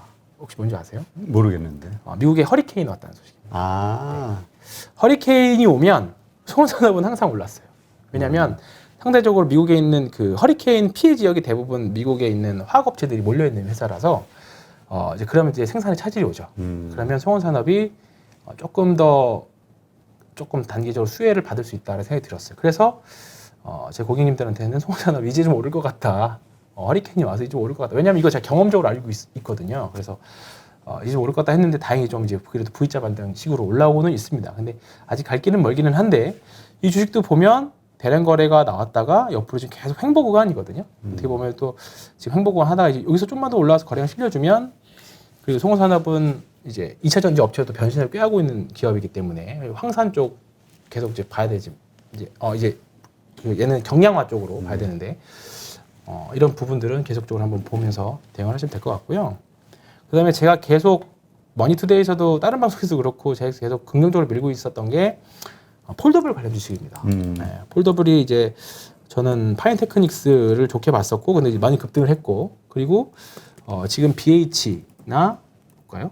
BH나 그다음에 세경 하이테크 다 같은 맥락이거든요. 세경 하이테크가 상당히 오른 것 같아요. 네, 세경 하이테크가 여기 보시면 거래량이 많이 실렸죠. 네. 거래량이 많이 실렸습니다. 더 갈 수 있을 종목이라고 봅니다. 세경 하이테크는요. 그리고 인터플렉스도 그렇고요. 또 인터플렉스는 약간 리스크도 좀 가지고 있다. 네. 이런 얘기 했었죠. 근데 좋다. 일단은 좋게 봅니다. 인터플렉스 좋게 보는데 왜냐면 그러니까 인터플렉스뿐만 아니라 다른 이제 전반적으로 좋게 보는 이유는 뭐냐면요. 일단 삼성전자가 폴더블 이번에 이제 히트를 쳤고 근데 여전히 대표님도 아니고 저도 아직은 바꿀 생각이 없어요. 그렇지. 폴더블로. 그리고 제 주변에도 10명 중에 1명 정도나 쓰려나 그렇습니다. 그러니까 우리가 전기차에서 알았잖아요. 전기차가 한두 대 내 주변에서 흔히 볼 수 있을 정도까지 돼야 됩니다. 그래야 주가에 꼭지가 나오고 추가 상승을 할지 안 할지가 나와요. 근데 지금 폴더블은 삼성전자가 시작한 거고요. 실제로 폴더블에 대한 얘기는 나온 지 한 3년 정도 됐어요. 3, 4년 정도 됐습니다. 그때 코오롱 인더스트리가 이제 플라스틱 이거 뭐라 그러죠? 갑자기 단어가 생각이 났는데 코오롱 플라스틱이지 여기 유리 대신할 수 있는 거를 만든다 그래서 그랬었는데 실제로 이제 한 1, 2년 전부터는 쓰기 시작했잖아요. 근데 본격적인 개화는 분명히 이번에 플립이라든가 폴더 3가 나오면서 확장되면 이게 좀 시장이 풀리면 보기 시작할 거예요. 근데 다행히도 이게 끝이 아니라고 생각하는 건 뭐냐면 애플이 아직 시작을 안 했어요. 네. 그 애플로도 납품을 하나 보죠. 애플이 아니고 그것보다 애플이 폴더블 폰을 해야 시장이 어느 정도 이제 파이가 일단 커진다. 파이가 커진다는 거죠. 그때까지 괜찮다는 거죠. 그래서 제가 파인테크닉스를 좋게 봤던 게 뭐냐면 삼성전자하고 애플하고 같이 공급이에요. 그리고 BH가 그렇습니다. BH가 이제 PCB, OLED PCB인데요. BH도 삼성전자 플러스 애플이에요. 그러면 BH는 애플로도 여전히 시작도 안 했는데 애플은. 그럼 앞으로 지금 삼성전자로 조금 올라왔다라고 하면 앞으로는 애플이 올라갈 수 있다는 거죠. 근데 주가도 보면 여기서 대량 거래가 나왔었고 주가는 이렇게 한번 심하게 내려왔다가 이제 올라가는 국면이잖아요. 그렇습니다. 파인테크닉스는 이미 많이 올랐어요. 그래서 그건 너무 올라가지고 그래서 그것도 논란이 있더라고. 앞으로를 보면은 지금도 그렇게 비싼 가격은 아니다 네, 이런 그렇죠. 얘기도 네. 있고. 네. 예. 그냥 보시면 여기서도 계속 작게 있는데 여기도 보면 여기도 원형 바닥형이라면 원형 바닥형이거든요. 왜 이러지? 네, 여기도 잠깐만 차트가 조금 이상한데 여기 구간 근데 이런 걸 볼 때 일봉으로 봐야 돼요? 아니면 주봉? 일봉으로 봅니다. 대형 주건, 중소형 주건? 일봉으로 봅니다. 네. 여기도 이렇게 보면 여기 땅 있고 했다가 이제 올라갔다가 이제 내려갔다 이렇게 하는 거죠. 근데 이게 이 정도면 이제 50일 신고가인데요. 여기서 예를 들어 5,700원이에요. 봐보세요. 5,700원이라고. 5,700원입니다. 근데 바닥이 4,000원에서 5,700원 오면 이때도 단기적으로 되게 많이 올랐네요. 그죠? 근데 이 종목이 될 거라는 생각을 확신을 가지고 못 사면 계속 못 삽니다. 계속 못 사. 네. 그러니까 제가 항상 하는 말이 뭐냐면 최소한 52주 신고가가 너무 무서우면 4주 신고가는 사야 된다라는 생각이에요. 4주 신고가를 못 사면 절대 내 계좌에 52주 신고가 종목이 나올 수가 없습니다. 왜냐하면 50주 신고가를 간다는 거는 4주 신고가를 거치고, 그렇지. 네, 그다음에 뭐 10주 신고가 가고, 그다음에 뭐 반년 신고가 가고, 그다음에 50주 신고가 가는 거잖아요. 그렇기 때문에 내 종목의 4주 신고가를 살 수 있는 용기가 없으면 50주 신고가 종목이 내 계좌에 있을 수가 없어요. 네. 그러니까 보면 나도 10배거 먹고 싶고 2배 먹고 싶고 3배 먹고 싶고 하잖아요. 그러면 되게 좀 약간 당돌하고 좀 약간 건방진 말씀일 수도 있지만 4주 신고가 종목을 저는 무조건 매매해야 된다고 생각해요. 제 매매 스타일이기도 하고. 알겠습니다. 그렇습니다. LG전자? 아니요. LG전자 잘 모르겠고요. 네. 근데 이거 LG전자 왜 써 있지? 그러니까. 아까 이거 LG 이노텍 때문에 써 있으시죠? 근데 LG전자도 뭐 이번 FK 이슈 때문에 같이 급등하는 것 같은데. 네, 맞습니다. 그러네요. 예. 근데 이제 이게 며칠 전에는 LG 화학 때문에 리콜 그 문제 배상 문제로 또 그러니까 이 LG전자 주주분들은 며칠 사이에 천국까지 오고 같이 맛본 케이스일 것 네, 같아요. 그렇습니다. LG 이노텍 이제 장 마감이 거의 다 됐는데요. 봐볼까요, LG 이노텍? 조금 밀렸네요. 근데 LG 이노텍 일단 오늘 양봉으로만 마감해 줘도요. 저는 의미 있다고 생각합니다. 왜냐하면 윗꼬리가 있긴 해도 요 이제 신고 전고점에 대한 물량들을 소화한 거고 이제 분명히 이제 팔고 싶어하는 욕구가 굉장히 강했을 거예요. 그래서 또 갑자기 또 LG 이노텍 사실 무근이다 또 나와버릴 수도 있는 거고 그렇기 때문에 그런 부분들이 우려가 또 금요일 오후고 하다 보니까 좀 많이 반영이 된 것 같습니다. 네, 알겠습니다. 자, 그러면 다음 주 옵션 만기일이잖아요. 네, 내만여의 날. 그렇습니다. 예, 이걸 일단 이번에 시장이 좀 일단 변동성이 좀 클까요? 하락 쪽으로 아니면 상승 쪽으로? 이번에는 그냥 별 무리 없을 것 같습니다. 옵션 가격에 녹아져 있는 거를 봤을 때는 그렇게 변동성이 클 것 같지는 않고요. 이제 외부 변수가 어떻게 나오냐에 따라서 다르긴 한데 일단은 현재 포지션은 좀 그런 것 같고 외국인은 상방 베팅이고요. 개인은 하방 베팅입니다. 그런 부분이 편하죠. 그래서 일단은 다음 주도 적극적으로 매매를 할 거고 일단은 옵션 만기일 전, 선물 옵션 만기일 전 이번엔 동시 만기입니다. 그래서 변동성이 좀 클 건데 화요일, 수요일 날 급등을 하면 팔 거고요. 종목마다 화요일, 수요일 날 종목이 하락을 하면 살 겁니다. 지금 이야기했던 종목들 아니면 전반적인 기조를 매매의 느낌을 어차피 종목마다 대응하기보다는 지금 계속 저는 총 잔고만 보고 하거든요. 그러니까 종목마다 손실이든 수익이든 상관 안 하고요. 잔고가 어느 정도 누르면 일정 부분씩 잘라내고 또는 종목마다 저항선 오면 그냥 잘라내고 뚫고 나면 다시 사고. 그러니까 어떤 특정 종목을 파는 게 아니라 네. 전체적으로 뭐 5%씩이면 5%다 전체적으로. 그러니까 지금 잘하셔야 되는 게 종목마다 보면 마이너스 찍혀 있는 게 많이 있을 거예요. 근데, 많죠. 지금 다 네. 물리셔서. 근데 이제 예를 들어 잔고가 근데 종목은 근데 잔고는 왔을 거예요. 그죠?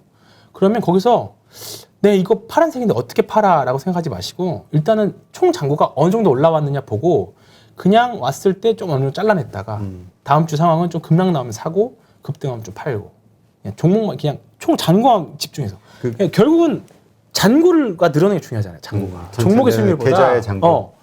그것보다 그러니까 이게 못 파는 이유가 뭐냐면 예를 들어서 한 종목을 난 100% 찍히는 걸 보고 싶은 거죠. 근데 샀다 팔았다 하면 당연히 그 수익률은 줄어들잖아요. 이게 평균 단가가 높아질 테니까. 그럴 수 있는데 뭐 그렇게 하신다라고 하면 제가 드릴 말씀은 없고요. 다만 나는 이제 돈을 벌고 총잔고 늘어나는 게 목표다. 예, 그렇게 한다라고 하면 그런 식의 매매가 일단 단기적으로 다음 주에는 좀 필요할 것 같습니다. 그러면 그 급등 급락이 그 개별 종목이 아니라 우리 지표 전체 네. 지수 네, 지수를 지수도 보고 한다. 마찬가지예요. 그러니까 예를 들어서 이런 거잖아. 지수는 1.5% 상승했어. 1% 상승했는데 종목은 마이너스 그러니까 오히려 1%가 뭐 2%가 빠졌어. 네. 그럼에도 불구하고 그거에 맞춰서 간다 이 네. 얘기인가요? 지표 저는 일단 중심으로? 다음 주에 3,250포인트 정도 넘어가면 주 초에 조금 약간 과하게 간다 싶으면 정리를 할 거고요. 그리고 만기일 날 살 것 같아요. 오히려. 그러니까 오히려. 만기일 전이랑 만기일 날과의 흐름은 좀 반대되거든요. 그러니까 다음 주는 월화수 흐름이랑 목금 흐름이 좀 반대로 나올 거라고 봐요. 저는 항상 이 생각을 가지고 봐요. 그러니까 월화수에 좀 급등하면 목금은 좀 쉬고 월화수에 내리면 목금 올라갈 확률이 높다고 보거든요. 근데 이거는 예상하기 굉장히 어려워요. 왜냐하면 그렇죠. 판을 외국인이 만들기 때문에 개인이 어떻게 다음 주에 갑자기 상방으로 바꾸면 외국인들이 바로 월요일 뒤집어 엎을 수 있거든요. 그렇기 때문에 예측하기는 어렵다라는 건데 일단 큰 틀에서는 외국인들은 위로 보고는 있어요. 다행히도. 그러면 다음 주 월화수에 네. 계속해서 선물이 뭐 이렇게 좀 뭐 비슷하게 횡보하는 네. 뭐 요런 거나 아니면은 그 매수한다거나 매도한다거나 많이 이런 거에 따라서 지금 뷰는 좀 달라질 수 있을까요? 그렇죠. 아니, 다음 주는 그래도 괜찮을 것 같아요. 네, 다음 아무리 주는 이게 뭐- 큰 틀에서는 계속 상방으로 보는데 일단은 다음 주에 만약에 단기적으로 조금 매매를 좀 한다라고 하면 월화 정도에 팔아서 수목 뭐 목요일 금요일 좀 사면 다음 주는 좀 그래서 성공적인 매매가 되지 않을까 그렇게 보는 거고요. 다음 주는 선물 옵션 지표, 선물 지표보다는 콜 옵션과 풋 옵션의 지표를 보는 게 좀 좋을 것 같아요. 차트 한번 네. 볼까요? 이게 보시면 오늘을 보면 콜은 매도하고 지금 풋은 사고 있거든요. 네. 그렇게 보면 내일은 월요일은 조금 쉴 수 있습니다. 네. 둘 다 하방 배팅이잖아요. 콜 매도에 풋 매수면. 그러니까 월요일 좀 눌러주면 이거는 이제 뭐 대형주 위주 흐름이기 때문에 하겠지만 종목은 또 다르겠지만 어쨌든 다음 주 월요일은 오늘은 1% 정도 올랐네요. 어제 좀 1% 떨어지더니만. 그러니까 계속 양음양 이렇게 오르락내리락 하고 있잖아요. 그러니까 오늘 올랐으니까 월요일은 조금 쉴 수도 있습니다. 그러면 쉬었을 때는 매수. 사보고. 네, 그렇게. 근데 그 살 때 네. 그러니까 이제 분할 매수의 개념으로 지금 장에서 9월 기준으로 내가 가지고 있는 현금의 몇 % 정도를 사면 돼요? 그런 뭐 월화 수 이런 식으로 좀 살 때 다 솔직히 말씀드리면 요즘 다 현금 없습니다. 사서 다 삽니다. 다 사고 다음날 좀 급등하면. 그러니까 상방 쪽으로 보고 있다 이런 네. 거잖아요. 상 팀장은. 일단은 다음 주까지는 네, 다음 보고요. 이제 다다음 주 가면 이제 추석의 영향권에 들어와요. 추석 일주일 전. 그러니까 추석이 20, 21, 22잖아요. 연휴까지. 그러면 다음 주 선물 옵션 끝나고 9일이 만기고 10일, 13, 14까지는 13, 14 가면 조금 이제 그때는 일시적으로 조금 의도적으로도 좀 줄일 겁니다. 네, 재미가 없고 더 싸게 살 수 있는 기회도 생기고 현금을 갖고 있으면 그동안 받았던 것 중에 조금 싸게 살 수 있는 기회도 생길 거고. 왜냐하면 5일을 지금 연휴로 쉬기 때문에 그 안에 어떤 일이 일어날지 몰라요. 불안하니까. 네, 불안하니까 팔고자 하는 심리가 굉장히 리스크를 줄이고 가지고자 하는 심리가 외국인이든 기관이든 좀 있을 거예요. 그렇기 때문에 이거는 뭐 다음 주에 나와서 다시 한번 또 말씀드리긴 하겠지만 그래요. 네, 그거는 그때 가서 또 말씀드리겠습니다. 근데 일단 요거 하나만. 그러니까 추석 앞두고 13, 14일 날 비중을 축소한다고 그랬잖아요. 지금 100%인데 주식. 그럼 줄인다고 하면 현금을 몇 % 만들 예정이에요? 저는 대외적으로는 거의 반 이상 팔라고도 말합니다. 아, 반 이상? 제 이제 같이 주식하시는 분들한테는 전체 방에서는 다 파시려면 다 파세요. 그냥 그렇게도. 네. 속마음은? 속마음은 속마음이요? 속마음은 뭐 그냥 종마다 다르죠.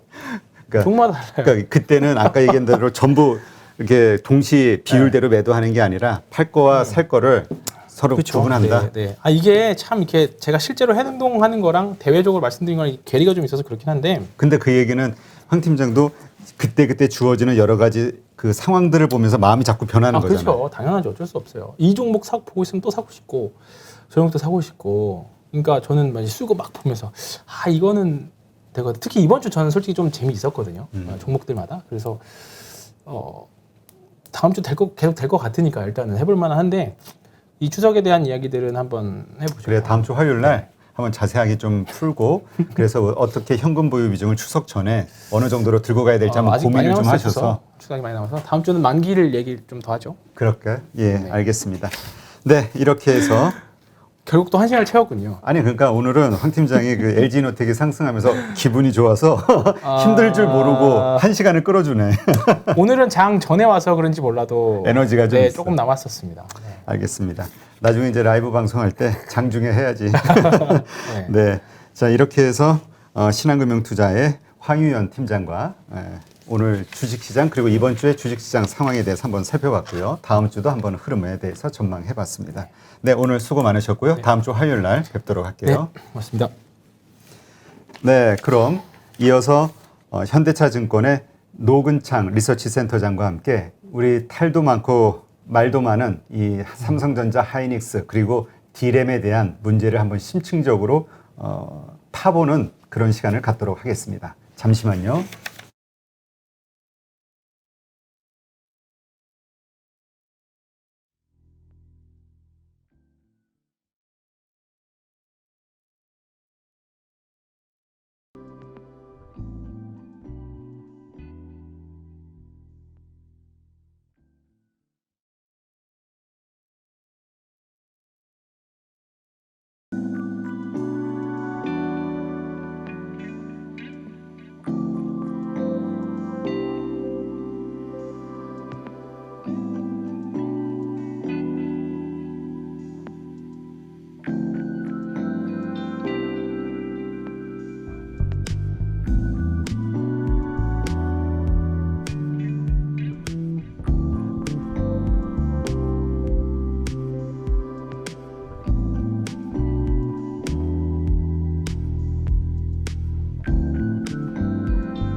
네, 많은 분들이 기다리시던 분이죠. 노근창 센터장님 나오셨습니다. 안녕하세요. 네, 안녕하세요.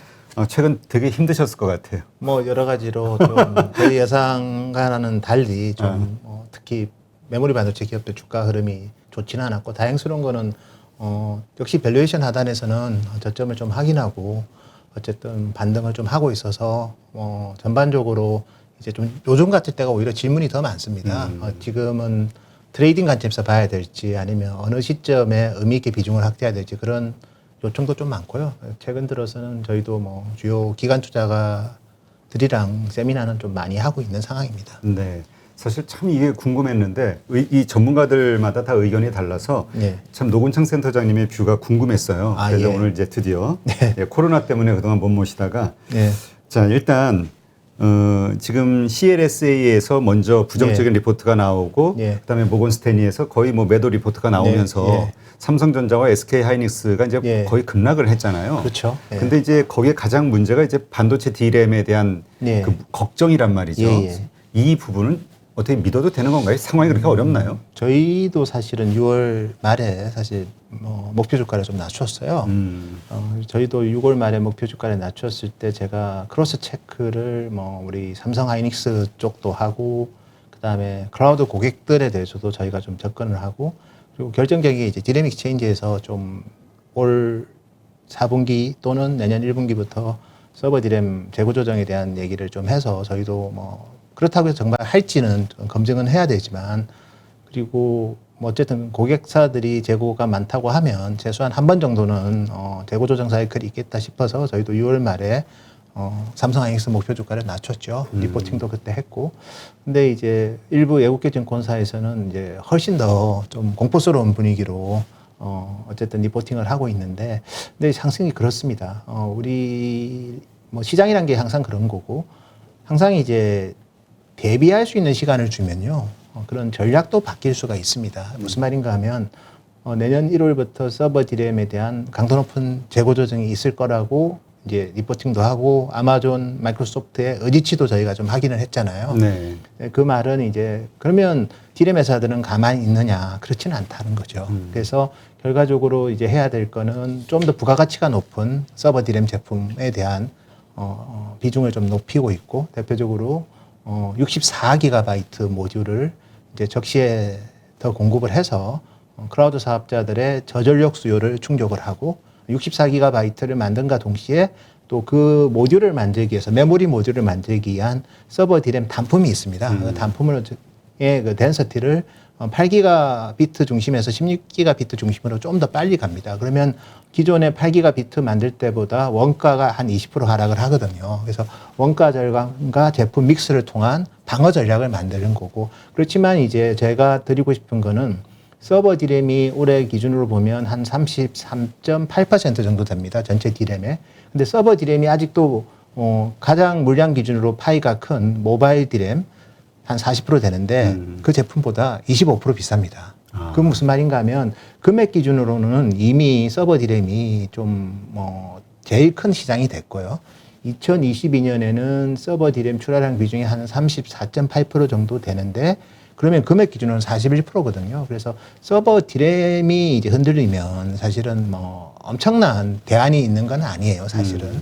그만큼 이제 서버 디램의 전체 시장에 대한 어떻게 보면 수급 결정권이 커졌다고 보시는 게 맞고요. 다만 이제 두 번째 축이라고 할 수 있는 모바일 디램이 사실은 올 4월부터 되게 파운드리 공급난이 심했어요. 그리고 이제 그런 와중에 생산 설비를 좀 투자를 많이 했습니다. 그래서 생산 캐파 자체가 2분기 말 기준으로 보니까 1분기 말보다 한 60K 정도가 대만 기업들이 파운드리 캐파가 늘었고, 작년 연말 대비해서는 한 81K가 늘었거든요. 그래서 최소한 파운드리 공급난이 좀 완화되고 있다는 거고, 두 번째는 4월부터 진행됐던 게 이제 중국 오포, 비보, 샤오미의 재고 조정이었어요.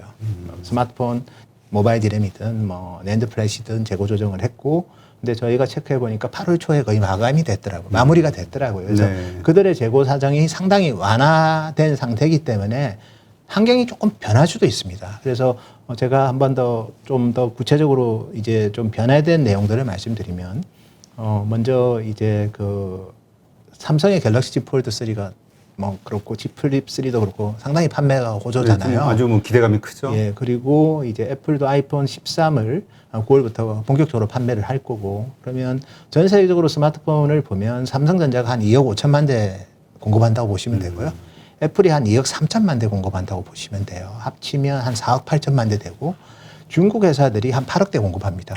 그러니까 중국 회사들이 재고 조정이 끝났다는 거는 그들이 가만히 있으면 뭐 큰 변화는 없겠지만 삼성하고 애플폰이 잘 팔리면 그들의 점유율이 떨어질 거 아닙니까? 그렇죠. 그래서 재고 조정 끝난 상태에서 올 연말부터 신제품에 대한 재고 축적을 춘절 전에 할 가능성이 좀 있는 것 같아요. 그러니까 모바일의 수요가 몰려버리면 다시 이제 서버 디램의 협상력에 변화가 생기는 거죠. 그러니까 계절적 비수기에 서버 디램 가격을, DDR4 가격을 많이 낮추려고 아마존이든 마이크로소프트든 그런 좀 움직임이 있었는데, 모바일이 그만큼 안 좋을 거라고 봐서 그런 건데, 삼성 폴드도 잘 팔리고 저기 아이폰도 역대급 판매가 이루어지면 결국은 중화권 오포, 비보, 샤오미도 연말부터 다시 재고 축적을 한다는 거죠. 그러면 디램을 넣을 때 서버 디램을 덜 넣고 모바일 디램을 더 넣고 그런 걸 통해서 가격 협상의 바게닝 파워가 살짝 변할 수 있거든요. 그래서 그 부분이 제가 6월 달에 좀 시장을 조금은 저도 톤다운 했던 때랑 좀 비교해 보면 조금 개선된 부분이고요.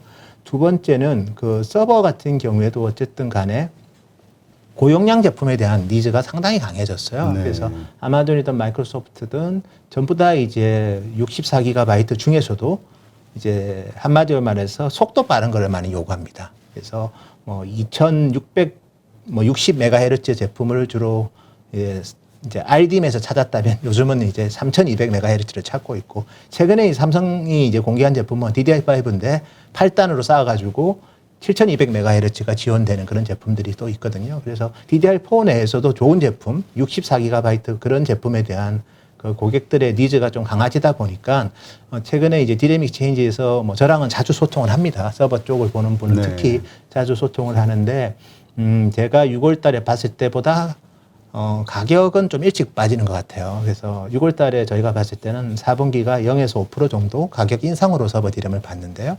이번에 저희가 이제 디램 익스체인지 자료 보니까 4분기에 좀 하락이 할 것 같아요. 서버 디램도 PC 디램만 하락하는 게 아니라 근데 크게 하락하지는 않고요. 2~3% 정도 3분기 대비 하락을 하는데 반면에 이제 2022년 1분기에 대한 가격 전망은 조금은 완만해졌더라고요. 그러니까 처음에는 제가 6월 말에 그쪽이랑 이제 커뮤니케이션 할 때는 뭐 내년 1분기로 13에서 18% 정도 네. 우리 4분기 대비 서버 디램 가격이 하락할 거로 예상을 했다가 이번 주 초에 이제 자료가 나왔는데요.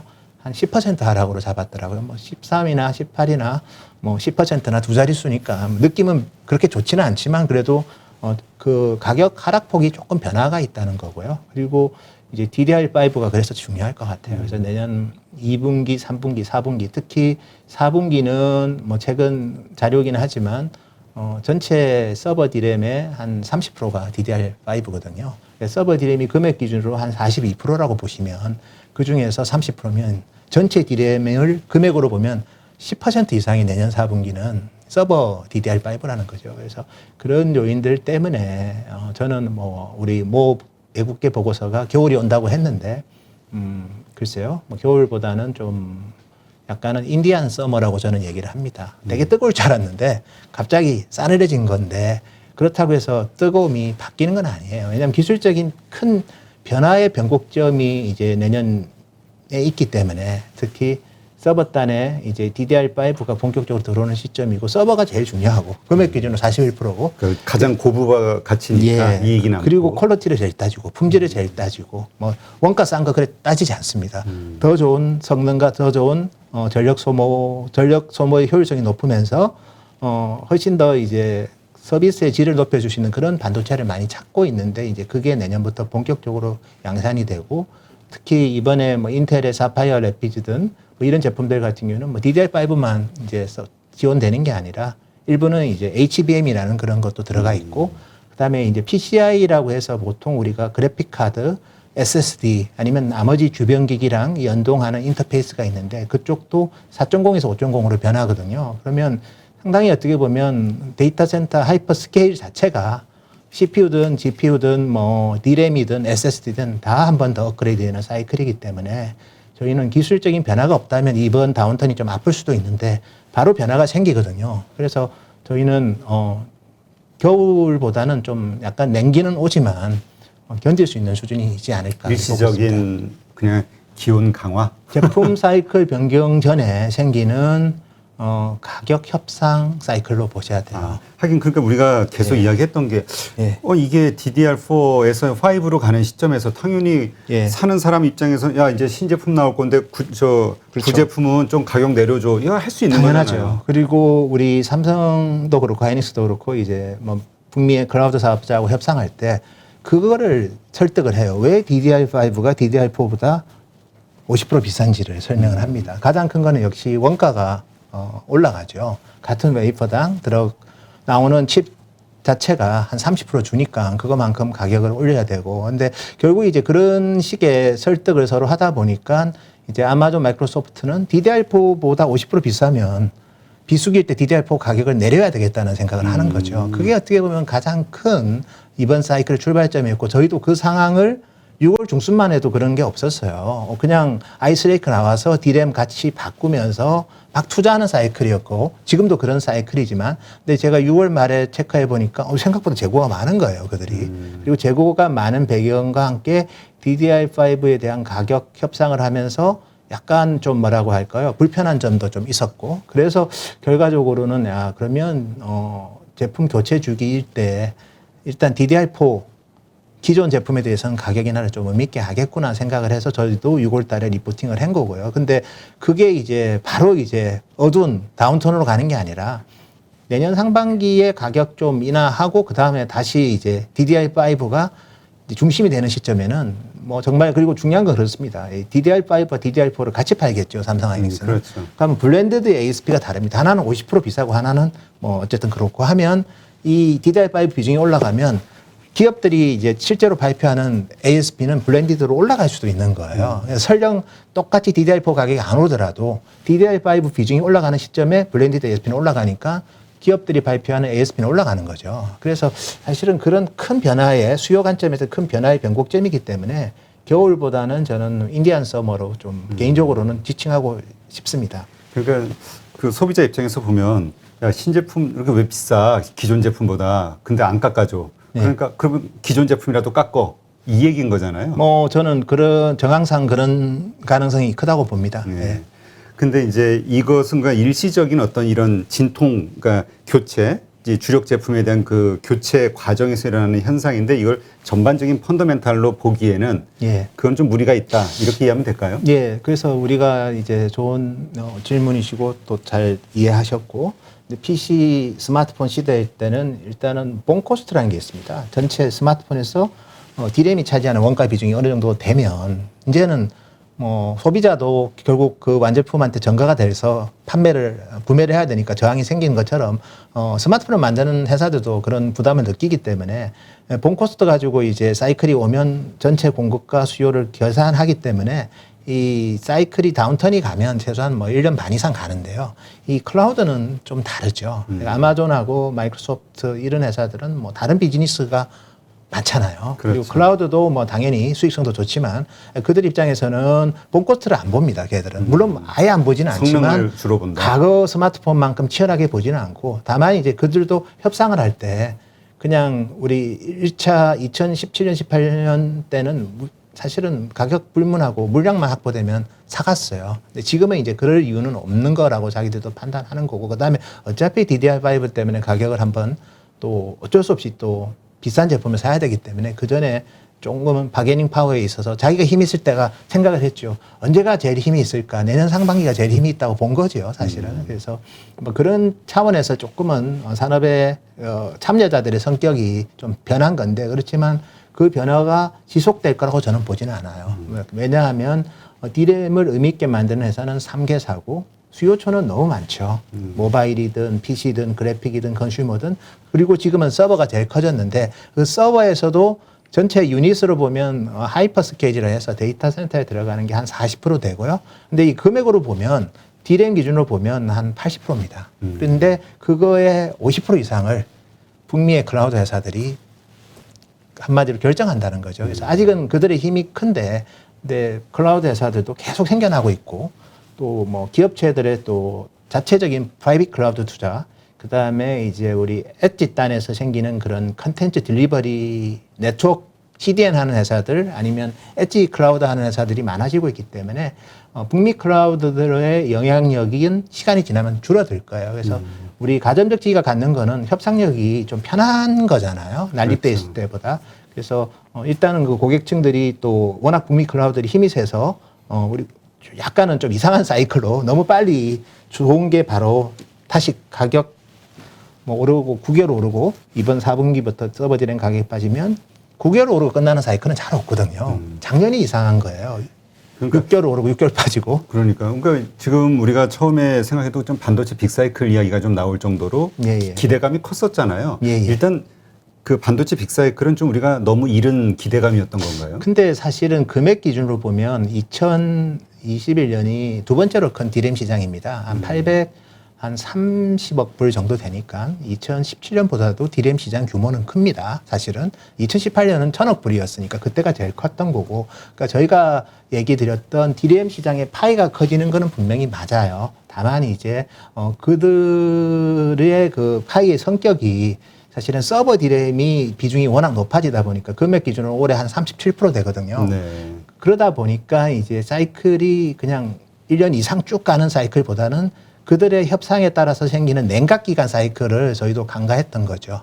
그리고 시간이 지나면 그 냉각 기간 사이클이 좀 완화될 수는 있는데 말을 좀 어렵게 해서 좀 죄송하지만 어쨌든 냉각 기간 사이클이 좀 빨리 온 거고 또 반대로 보면 그 냉각 시간 사이클에서 올드 제품만 있다면 좀 길어질 수도 있어요. 근데 또 신제품이 나오잖아요. DDR5. 예. 그래서 또 DDR5에 대한 기대치가 워낙 크고 또 최근에 아마존 마이크로소프트도 뭐 가격 싼 것만 찾지 않습니다. 서버 디램도 비싸도 좋으니까 훨씬 더 고용량의 그다음에 메가헤르츠가 높은 제품을 찾는다는 거죠. 자기들의 서비스의 퀄리티가 워낙 중요하기 때문에. 그래서 저는 뭐 아마 아무도 경험 못한 사이클을 저희가 경험합니다. 우리가 지금까지 했던 뭐 한 1년 반 좋고 1년 나쁜 이런 사이클이 아니라 9개월 좋고 또 뭐 9개월 나쁠 수도 있지만 또 빠르면 한 6개월 나쁘고 끝날 수도 있어요. 그러니까 올 4분기에 한 2, 3% 빠지고 내년 1분기에 가격 하락이 어떻게 보면 마지막일 수도 있어요. 그리고 내년 2분기에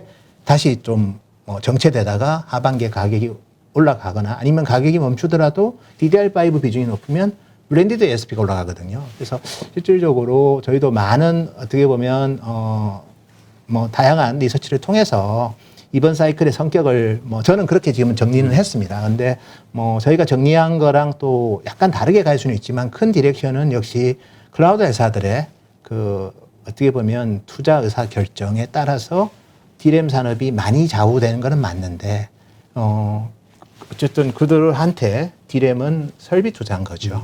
소비자 제품이 중심일 때는 그냥 소비자의 교체 주기였다면 제품 사이클이 바뀌어서 PC의 사이클이 바뀌고 스마트폰을 한 2, 3년 쓰고 나니까 바꿔야 될 때 사이클이라면 클라우드 사업자들의 사이클은 캐펙스이기 때문에 그런 부분들을 녹아가는 과정으로 저도 말하다 보니까 좀 복잡해졌는데 녹아가는 과정으로 좀 이해하는 게 맞을 것 같습니다. 그렇다면 지금 말씀대로 이제까지 과거와는 좀 다른 그 호황과 불황 혹은 그 잘 팔릴 때와 좀 덜 팔릴 때의 이 기간이 상당히 달라졌다, 짧아졌다 주기가.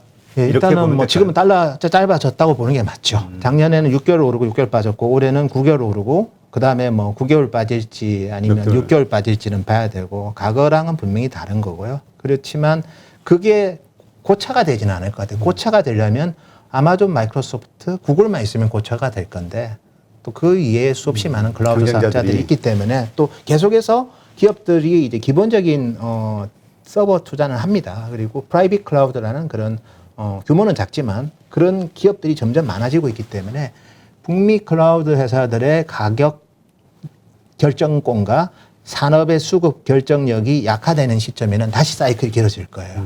그러니까 우리 디램 회사들의 협상력이 이제 좋아질 때는 다시 좀 호황 사이클이 길어질 수 있는데 지금은 어쨌든 좀 저희가 처음 경험하는 경우긴 하지만 좀 9개월짜리 사이클로 일단은 끝나고 그다음부터는 6개월로 끝날지 하락 사이클이 아니면 9개월 갈지는 좀 지켜봐야 되는데 저희가 봤을 때는 강도 높은 가격 하락 사이클은 아니지 않을까 그렇게 보고 있습니다. 그러니까 결국은 이 아마존, 애플 같은 이 거대 플랫폼 기업들 요즘 국가마다 반독점 규제 얘기가 나올 정도로 힘이 커지고 있잖아요. 그러한 그 어떤 기업의 파워가 세졌다 이렇게 볼 수도 있네요. 그러게 볼 수도 있지만 저는 이제 어차피 디램을 한국 기업은 만들어서 시장에 공급하는 상황이고 그 제품을 구매하는 회사들이 구성군을 보면 서버가 금액 기준으로 이제 한 37%가 돼버립니다. 근데 그 서버 37% 중에 50% 정도가 북미 클라우드라고 보시면 돼요. 그러니까 그들의 가격 결정권과 또 그들이 안 사갔을 때 생기는 큰 고객이니까. 그래서 그 공백을 바로 메워줄 수는 없고 특히 올해 같은 경우에는 비메모리 반도체가 부족해가지고 스마트폰이 올해 정말 14억대 이상 받다가 지금 13억대 초중반 정도로 물론 작년보다는 성장하지만 그래서 그런 또 약간 이상한 상황도 같이 있었던 거죠. 이거는 결국 반도체 쇼티지 문제 때문에 그런 건가요? 일단 반도체가 없다 보니까 스마트폰을 못 만들고 원하는 만큼 그리고 못 만들다 보니까 이제 적시에 공급도 못했고 두 번째는 스마트폰 파운드리의 공급난 때문에 비메모리 또 파운드리 피도 올라가면서 전체적인 원가가 같이 올라갔죠. 그러다 보니까 가격 저항 같은 것도 생기고 그리고 중국 같은 경우는 또 올해 수요가 좀 안 좋았고 그래서 전반적으로 보면 결국 공급단에서 생긴 문제가 수요단까지 영향을 줬어요. 왜냐하면 제품 가격도 중저가 제품 자체도 스마트폰도 그렇고 PC도 그렇고 가격이 좀 올라갔거든요. 그런데 지금 파운드리 투자가 좀 많이 늘어났기 때문에 물론 파운드리 뭐 P는 또 올립니다. 이번에도 한 20% 올릴 건데 근데 뭐 정말 예측 불가능할 정도로 가격이 올라가는 건 아니고 이제 어느 정도 예상할 수 있는 수준에서 올라가기 때문에 그리고 이번에 인상하고 나면 당분간은 파운드리 쪽은 가격 인상은 제한적일 것 같아요. 그래서 가장 큰 불확실성 중에 하나가 지금 스마트폰 관련된 서프라이 체인 이슈가 파운드리 캐파 확대를 통해서 해소되고 있는 국면이기 때문에 그러니까 왜냐하면 모바일 서버가 제일 중요하다고 했지 않습니까? 네. 모바일 서버를 합치면 금액 기준으로 D램의 한 82% 되는데 그 중에 한 축이 올해 나빴던 그런 공급난이 내년에는 완화되기 때문에 설령 PC 쪽 수요가 재택근무 수요가 줄어서 감소를 하더라도 PC야 뭐 전체 D램의 출하량 기준으로 한 13% 되거든요. 그들이 주는 것보다는 모바일 쪽에서의 어떻게 보면 공급 이슈가 부품 난 이슈가 해소되는 긍정적인 효과가 훨씬 더 크다고 본다면 결국 모든 답은 이제 서버에 있다. 그래서 서버 쪽은 저희는 뭐 어쨌든 그들의 의지대로 좀 가격 인하를 하겠지만 인하하는 폭은 뭐 결국 칩 메이커가 3개사라는 게 제일 중요한 것 같아요. 칩 메이커가 너무 많다면 정말 이게 혼탁해질 수 있거든요. 그렇죠. 근데 3개사다 보니까 그들이 원하는 수준의 가격 하라. 그리고 그런 거를 이미 인지를 했다는 거죠. 뭐 저희도 뭐 6월 달에 그런 리스크를 시장에다가 좀 얘기도 했고 또 최근에 그런 상황에 대해서 이제 칩메이커들도 많이 인지를 하고 있기 때문에 내년을 어쨌든 소프트 랜딩하기 위한 우리 칩메이커들의 전략도 저는 충분히 준비되어 있는 것 같아요.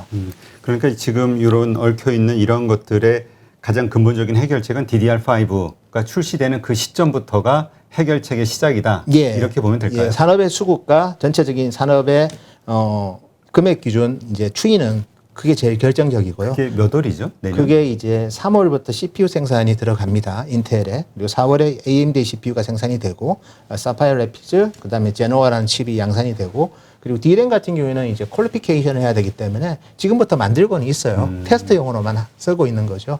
그리고 이제 본격적인 공급은 내년 2분기라고 보셔야 돼요. 2분기. DDR5가. 그래서 사실 2분기에 양산하고 인텔의 CPU가 적시에 나온다는 것만 알려줘도 이제 전부 다 이제 투자자들은 내년 2분기 이유를 볼 거라는 거죠. 그렇죠. 그러면 사실은 인텔의 사파이어 래피드 양산에 대한 뭐 그런 어느 정도 시기에 할지에 대해서는 내년 1월 되면 다 알아요. 그렇죠. 그래서 의외로 주가는 좀 실적은 뭐 디램 가격이 내년 1, 2분기에 좀 하락하더라도 주가는 상당히 좀 빨리 어쨌든 반등할 가능성도 저는 충분히 있다 그래 봅니다. 네, 알겠습니다. 그러니까 일단 내년 2분기를 우리가 좀 기대해 볼 수 있겠네요. 네, 2분기는 이제 본격적으로 이제 DDR5가 공급되는 서버 단위, PC 쪽에서는 올해도 공급되죠. 인텔의 엘더레이크라는 제품에 PC형 DDR5가 들어가는데 제가 계속 강조드리지만 PC D램은 전체 D램의 13%, 그 중에서 DDR5가 예를 들어서 10%가 되더라도 전체 D램을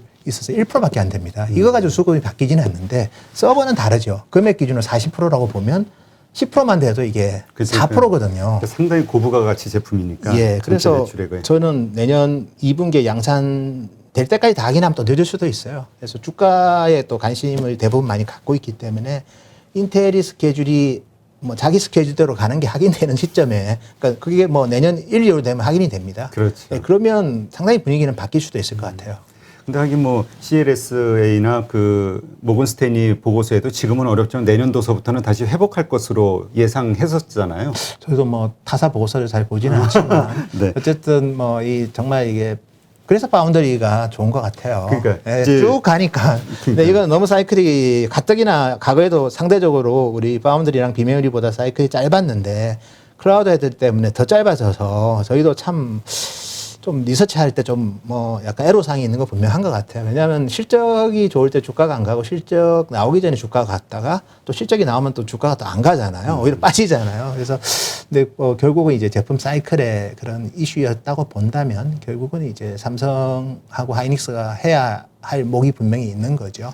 변동성이 적은 반도체로 믹스를 좀 바꾸는 노력은 향후에도 계속 해야 될 것 같습니다. 네, 알겠습니다. 자, 그러면 지금 말씀하신 대로 지금 뭐 이 디램의 이거는 뭐 경기 변동성에 따라서 이 가격이나 이 여러 가지가 좌우되니까 그래서 이제 삼성전자가 우리 뭐죠? PER 1200배까지 못 받고 TSMC는 뭐 26배까지 받는다고 하잖아요. 네. 이게 이제 이 뭐죠? 이 파운드리, 이 예. 비메모리 제품 같은 경우는 항상 고정적으로 물건이 나가니까 이게 그렇죠. 가치를 인정받는 건데 예. 그렇다면 이 삼성전자의 이 파운드리 사업에 대한 이 계획과 진행 상황 이것은 현재 어떻습니까? 보시기에?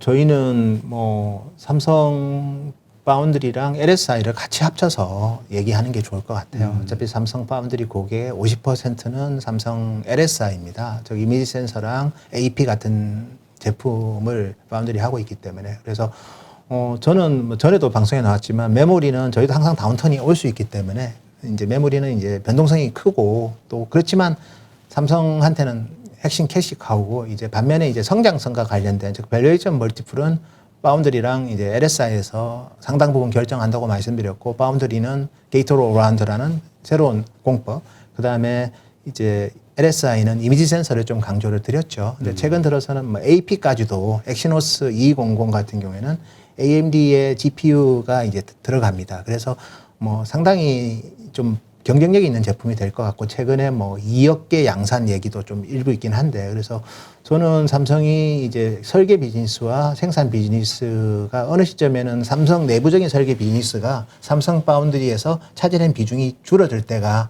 저는 아마 주가가 재평가되는 가장 큰 트리거가 될 것 같아요. 왜냐하면 내부 매출이 많다는 거는 우리가 눈에 노출되는 토탈 매출은 그것만큼 조정을 해줘야 되거든요. 그렇죠. 그래서 이제 그런 예부 매출이 많아지는 그런 노력들과 그 뭐 협업들은 많이 진행된 것 같아요. 그래서 삼성은 그렇게 얘기를 하죠. 내년 하반기에 1세대 게이트 어라운드를 적용한 제품이 이제 양산을 할 거라고 얘기를 했고, 근데 내년 하반기 이제 얼마 안 남았죠. 1년도 안 남았습니다. 그리고 우리가 아는 삼성은 특히 뭐 시장과의 소통은 항상 보수적으로 합니다. 보수적으로 하니까 실적은 맨날 어닝 서프라이즈죠. 예. 항상 발표할 때. 예, 그래서 저는 뭐 게이트 어라운드는 좀 잘 진행되는 것 같아요. 저희가 파악하기로는. 그리고 1세대 게이트 어라운드를 내년 하반기에 양산하고 2세대는 2023년에 하겠다는 거고. 어쨌든 그 제품은 뭐 TSMC가 현재 3나노에서 진행할 그런 3D 핀팩보다는 전력 소모는 당연히 한 30% 이상 줄여야 될 거고 칩 성능은 한 40% 이상 좋을 거라고 저는 봅니다. 그래서 그 트랙대로 가고 있고요. 두 번째는 이제 LSI 비즈니스도 보면 제가 제일 또 강조했던 게 이미지 센서인데 이미지 센서는 기존의 레거시 팹을 씁니다. 그래서 원가, 되게 감가상각비 부담이 적다는 게 되게 크고요. 시장 파이도 너무 큽니다. 이미지 센서 시장은 올해 한 20조? 20조 정도 될 것 같고요. 삼성은 올해 4조 넘는 매출이 나올 건데, 근데 어쨌든 뭐 며칠 전에 공개했지만 2억 화소가 이제 구현이 되는 소니는 64메가 픽셀이고요. 삼성은 이제 뭐 이미 1억 화소는 이미 뭐 2020년부터 양산을 했고, 이제 2억 화소까지 이제 가는 그런 뭐 큰 기술적인 변화가 있는 상황이고, 여기에 이제 좀 약하다고 했던 AP 비즈니스, 뭐 하이실리콘 같은 경우는 어쨌든 하웨이 자회사라서 존재감이 없잖아요, 이제. 근데 어쨌든 삼성의 엑시노스를 지금까지는 오포, 비보, 샤오미가 장착을 안 했어요. 왜냐하면 특히 오포하고 비보 같은 경우에는 삼성에서 디스플레이든 뭐 많은 부품을 받다 보니까 AP까지 삼성 거를 쓰면 너무 그냥 가게 모조품처럼 짝퉁처럼 보일 수도 있고 하니까. 근데 안 쓴 측면도 있지만 다만 그 AP가 엄청나게 효율적이고 경쟁력이 컸다면 썼을 수도 있겠죠. 특히 또 필드 엔지니어들이 또 그걸 튜닝을 시켜야 되는데 삼성이 또 그런 인력이 많지는 않거든요. 근데 이번에 엑시노스 2200은 어쨌든 AMD랑 협업을 통한 첫 제품인데 뭐 특히 하이실리콘이 없어졌잖아요. 네. 그러면 이제 미디어텍만 갖고 퀄컴만 갖고 하기에는 그들도 좀 뭔가 좀 불안한 거죠. 그래서 저는 이번에 AP는 성공 가능성이 상당히 크다고 보고 또 이 비즈니스 자체가 매출이 한 4조 정도 됩니다. 그래서 AP 4조, 이미지 센서 한 4조 정도 합쳐서 8조고 나머지 드라이버 IC 이런 걸 해서 삼성의 LSI 비즈니스도 뭐 구색은 좋은데 어쨌든 AP까지 좋아지면 이제 LSI에서도 양날개가 생기는 거죠. 이미지 센서랑 AP가 같이 견인하기 때문에 그래서 삼성전자의 그 주가 재평가를 위한 LSI랑 파운드리의 그 어쨌든 그 성공 가능성은 점점점 높아지고 있는 건 분명한 것 같고요. 그리고 제가 전에 나와서도 이미지 센서, 파운드리, 폴더블 이 세 가지 그렇죠. 얘기 드렸는데 폴더블은 정말 저도 상당히 기대가 큰 것 같아요. 저도 뭐 최근에 사용하고 있지만 아, 그래요? 상당히 사셨어요? 만족도도 크고 사실은 뭐 3세번이라고 제가 우스갯소리로 삼성할 때 성자가 별 성자가 아니라 성공할 때 성공.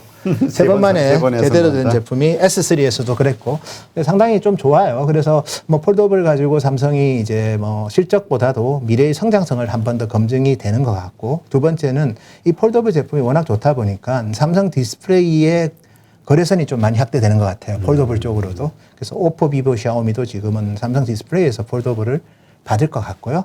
참고로 오포가 뭐 언론화된 게 한 뭐 지금 출시하겠다고 했고 한 30만 대, 그 다음에 샤오미가 한 40만 대, 비보가 한 20만 대, 대략 뭐 한 100만 대 가까이가 이제 중국 고객들이 폴더블을 장착할 것 같아요. 그래서 그 파이가 커지는 시점에 애플은 언제 할지는 저도 모르겠어요. 2023년 얘기가 있었는데 제 레이더에는 아직 개발하는 징후는 안 보입니다.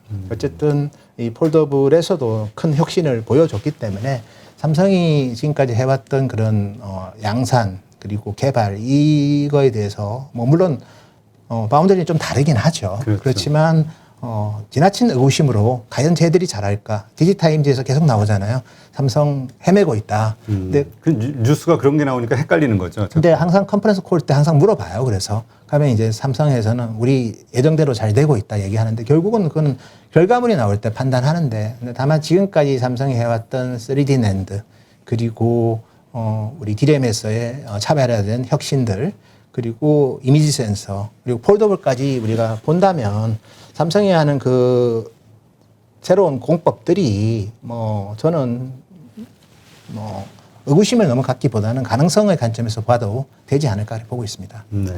근데 일각에서는 그 TSMC의 그 3나노 반도체 양산 시기가 좀 늦춰진 거에 대해서 삼성전자가 앞지를 수 있는 기회가 열린 거 아니냐 이렇게 보는 분도 있던데 이건 어떻게 해석해야 되죠? 뭐 일단 TSMC가 지금 3나노를 핀펫으로 적용을 하는 건데 한 몇 달 늦어져서 내년 아이폰 14에는 뭐 탑재가 안 된다는 그런 뉴스가 있죠. 뭐 항상 이 미세화되는 거는 어렵습니다.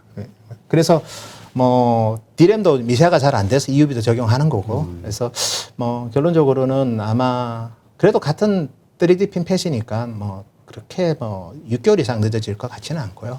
어쨌든 양산을 칩이 미세화될수록 해야 될 노력은 더 많죠. 그러니까 훨씬 더 기술적인 어려움은 기술적인 난이도가 올라가는 건 분명한 것 같고요. 근데 그 난이도를 이미 삼성은 극복을 해서 EUV를 적용을 했고 7나노 했고 5나노 했고 나머지 뭐 UMC 글로벌 바운더리는 전혀 못하는 거를 하고 있기 때문에 지금까지 해왔던 삼성의 어떻게 보면 극복 DNA를 이번 사이클에서도 저는 기대를 좀 해도 되지 않을까. 지금까지도 잘해왔는데 아직 이거는 못할 거야. 수학 잘하는 애가 물리 못할 거야. 계속 우리가 지적하는 것도 좀 아니죠. 수학 잘하면 물리 잘할 수 있거든요.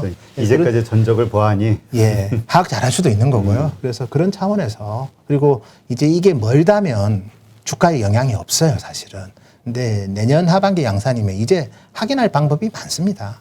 최소한 내년 상반기에는 기술적인 그 브레이크트루를 아마 시장과도 교감할 수도 있을 것 같아요, 내년 상반기에. 그리고 어떤 제품을 만드는지도 좀 노출이 될 거고. 근데 항상 이제 새로운 제품은 가능하면 이제 캡티브 고객부터 합니다. LSI 제품부터 하겠죠. 만약에 3나노를 한다면, AP부터 하지 않을까, 엑시노스부터 하지 않을까, 저는 그래 보고 있고, 그 엑시노스 제품을 뭐 바로 스마트폰에 탑재하는 거는 리스크가 있으니까, 마루타는 아마 태블릿이 되지 않을까, 그런 생각도 좀 들고요. 뭐 그래서 전반적으로 삼성도 뭐 상당히 제품군과 애플리케이션이 다변화되는 변곡점이기 때문에 또 뭐 이런 얘기도 있죠. 어쨌든 내년부터는 파운드리랑 LSI 합쳐서 분기에 1조 영업이익이 곧 나올 거다. 근데 그러면 외국인들도 시각이 바뀔 거예요. 올해는 사실 삼성의 LSI하고 파운드리가 이제 영업이익이 한 2조 정도 나오면 저희가 생각하는 추정치였는데 뭐 텍사스 공장이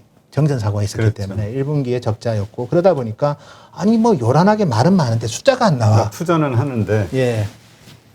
숫자가 안 나오니까 이제 야 우리가 너무 좀 오버한 거 아닌가인데 이제 내년에 특정 분기에 뭐 1조 나오면 이제 생각이 바뀌죠. 왜냐하면 TSMC라는 기업도 작년에 매출액이 원화로 보면 한 50조에 영업이익률 40%, 한 20조 영업이익이 난 회사예요. 근데 20조 좀 넘게 났죠. 네. 삼성이 이제 파운드리에서 이 영업이익이 조 단위가 특정 분기부터 나오기 시작하면 그리고 생산 캐파랑 GA를 보고 확인하면 이 시장은 훨씬 더 빨리 삼성의 LSI랑 파운드리 사업부의 이익을 주가에 앞당길 가능성이 저는 상당히 크다고 봅니다. 그래서 제가 오늘 좀 저희도 사실은 6월 달에 올해 너무 낙관적으로 본 것도 있고 6월에 또 서둘러서 톤다운한 측면도 있어서 제가 뭐 너무 낙관적으로만 얘기하기는 힘들지만 2022년을 놓고 보면 하반기를 보면 정말 많은 것들이 보일 것 같아요. 첫째가 이 DRAM에 있어서는 서버에서 DDR5가 뭐 공급하는 시기는 2분기부터 시작되지만 수요처에서 장착되는 시점은 내년 하반기는 상당히 많이 확산된다고 보시면 돼요. DRAM 익스체인지는 내년 3분기를 서버 DRAM에서 DDR5 비중을 10%로 보고 있어요. 그러면 이제 정말 메인스트림으로 들어간다고 봐야 되거든요. 그렇죠. 두 번째는 게이트-올-어라운드 1세대 버전이 내년 하반기부터 양산이 돼서 특정 디바이스에 아마 탑재가 될 겁니다. 그리고 세 번째는 우리 폴더블이 이제 올해 성과가 좋았는데 내년 제품 올해보다 좋겠죠, 더. 저희가 봤을 때는 UDC도 좀 더 좋아질 거예요. 언더 디스플레이도. 어쨌든 언더 디스플레이 카메라도 좀 더 안 보일 수도 있고. 안 보이게. 예, 저도 안 보여줄 수도 있지만 너무 또 간과하면 안 되니까. 두 번째는 이제 후면 카메라가 저도 이번에 갤럭시 Z 폴드 3를 사면서 뭐 아쉬운 점을 적으라고 하더라고요. 올라오네. 저는 후면 카메라 해상도를 좀 높여줬으면 좋겠던데 한 108메가 정도는 좀 달았으면 좋겠던데 뭐 그렇게는 안 하고 12메가 달았더라고요. 그래서 후면 카메라가 좀 업그레이드 될 수도 있고 내년 제품은. 그리고 이제 생산 캐파가 많이 늘리잖아요. 그러니까 폴더블이 이제 정말 내년에는 메인스트림이 되면 IM 사업부 이익이 올라갈 수 있고요. 삼성 디스플레이 이익이 올라갈 거예요.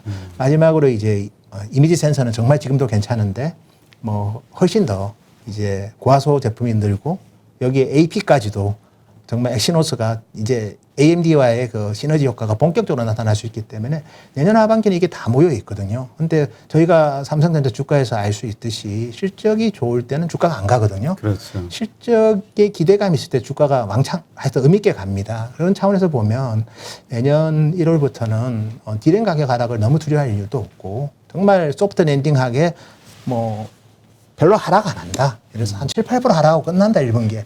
그러면 주가는 그 이상으로 빨리 DRAM 현재 DDR4에 대해서 DDR4 가격이 내년 1분기에 서버 쪽이 한 7, 8%밖에 하락 안 하는 게 확인되면 상당히 제가 계속 강조하지만 기업체가 발표하는 거는 판가 곱하기 출하량이고 거기에 이제 판가에는 뭐 당연히 달러 베이스로 보면 뭐 환율도 중요하지만 결국 US 달러 기준의 판가는 블렌디드 ASP입니다.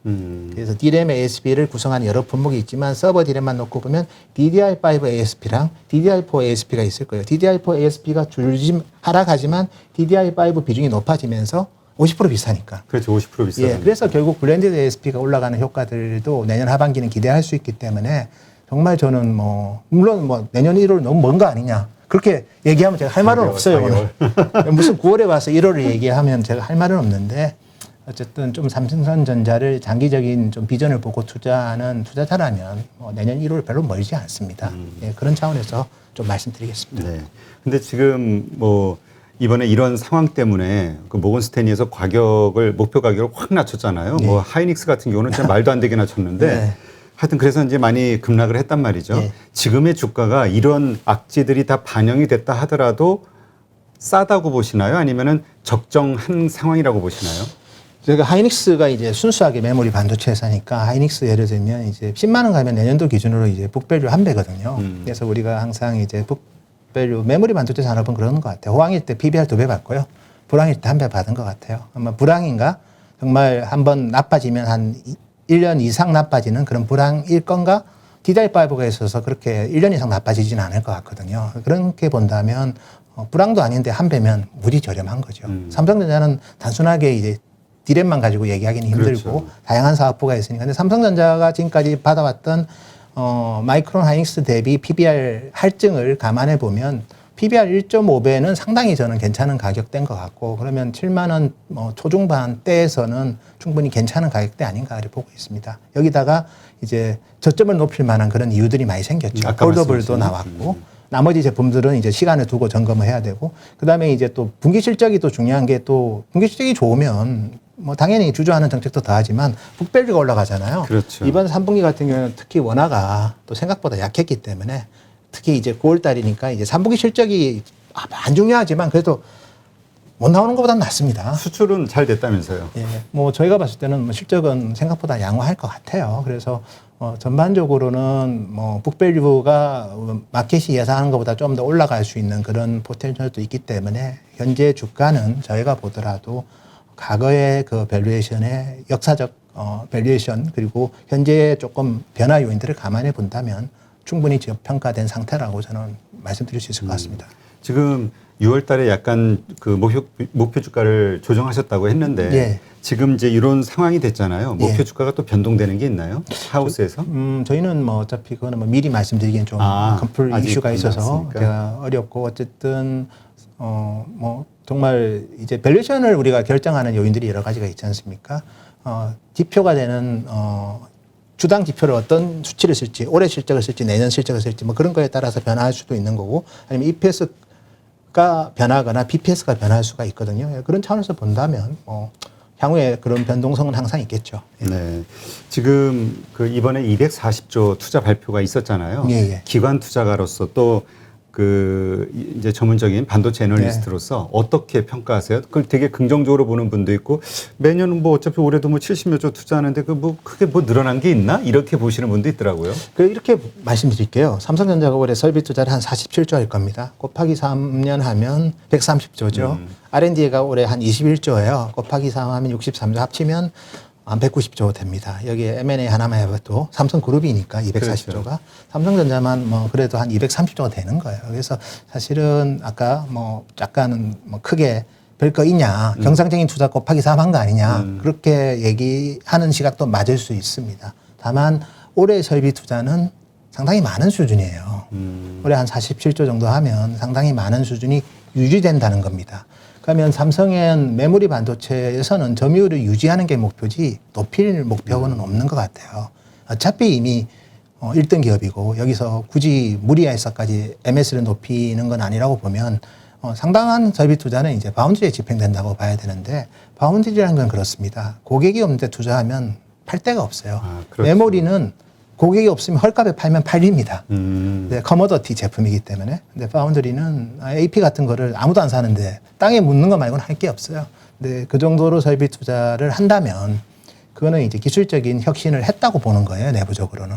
이 정도 투자해야지 이제 고객한테, 그러니까 고객이 파운드리 오더를 줬는데 삼성이 물량을 못 주면 그러면 고객과의 거래는 끊기겠죠. 네. 근데 그 정도의 이제 어느 정도 이제 고객과의 소통이 많이 된 상태에서 아마 발표가 되지 않았나 싶고요. 그 말은 뭐 파운드리의 경쟁력이 내부적으로 평가할 때 고객사 입장에서도 충분히 그 정도 투자를 해도 그 공장이 충분히 원활하게 돌아갈 정도의 내부적인 혁신이 생겨서 저는 발표한 거 아닌가 그래 보고 있습니다. 그러니까 우리가 2018년도에도 180조 발표했을 때 하고는 좀 다르게 이번에는 상당 부분이 파운드리 쪽에 예, 투자가 저는 된다. 그렇게 보고 있고요. 근데 그 투자가 된다는 거는 고객이 이미 확보될 가능성이 높거나 그 확보가 됐거나 이런 상태에서만 진행할 수 있는 거니까. 기술적인 완성도에 대해서 삼성 내부적으로도 이 정도 제품의 완성도면 뭐 고객사 입장에서도 불확실성은 생각보다 적을 수 있다. 물론 이제 다른 변수는 있죠. TSMC도 투자를 많이 하니까. 그러니까요. 고객 입장에서는 행복한 고민을 해야 될 수도 있고. 근데 TSMC도 뭐 어쨌든 뭐 중국이랑 뭐 일본 공장 투자는 큰 의미는 없는 것 같아요. 레거시 공정이고 26나노, 16나노 쪽이고 이제 미국 공장에 대해서는 사실 말은 많은데 구체적으로 뭐 캐펙스랑 캐파 얘기한 적은 없습니다. 네. 건물을 몇 개 짓는다는 그런 뭐 일부 루머만 있었죠. 그래서 어쨌든 아마 TSMC도 같은 고민할 거예요. 삼성도 그 정도 투자를 한다? 그러면 이제 고객 입장에서는 TSMC한테만 100% 받는 고객들이 있거든요. 그들은 이온화를 노력할 거고. 그래서 TSMC도 그러면 이온화가 될 가능성이 큰데 또 엄청난 투자할 때 또 고민도 하겠죠. 그래서 결국은 이제 기술적인 완성도랑 공정의 아까 말했던 완성도랑 그다음에 수요의 변화랑 이런 거를 종합적으로 해서 좀 판단하지 않을까 보고 있고요. 다만 이제 지금 짓는 설비 바운드리도 뭐 예를 들어서 뭐 노광 장비든 뭐 예를 들어 증착 장비든 이런 장비 발주 수자만 포함된 건 아니고요. 공장도 짓고 클린룸도 만들고 그다음에 케미컬 머티리얼 공급하는 그런 인프라 장비 투자까지 다 포함된 거기 때문에 조금은 이제 그런 부분은 좀 구분해서 판단할 필요는 있을 것 같습니다. 네.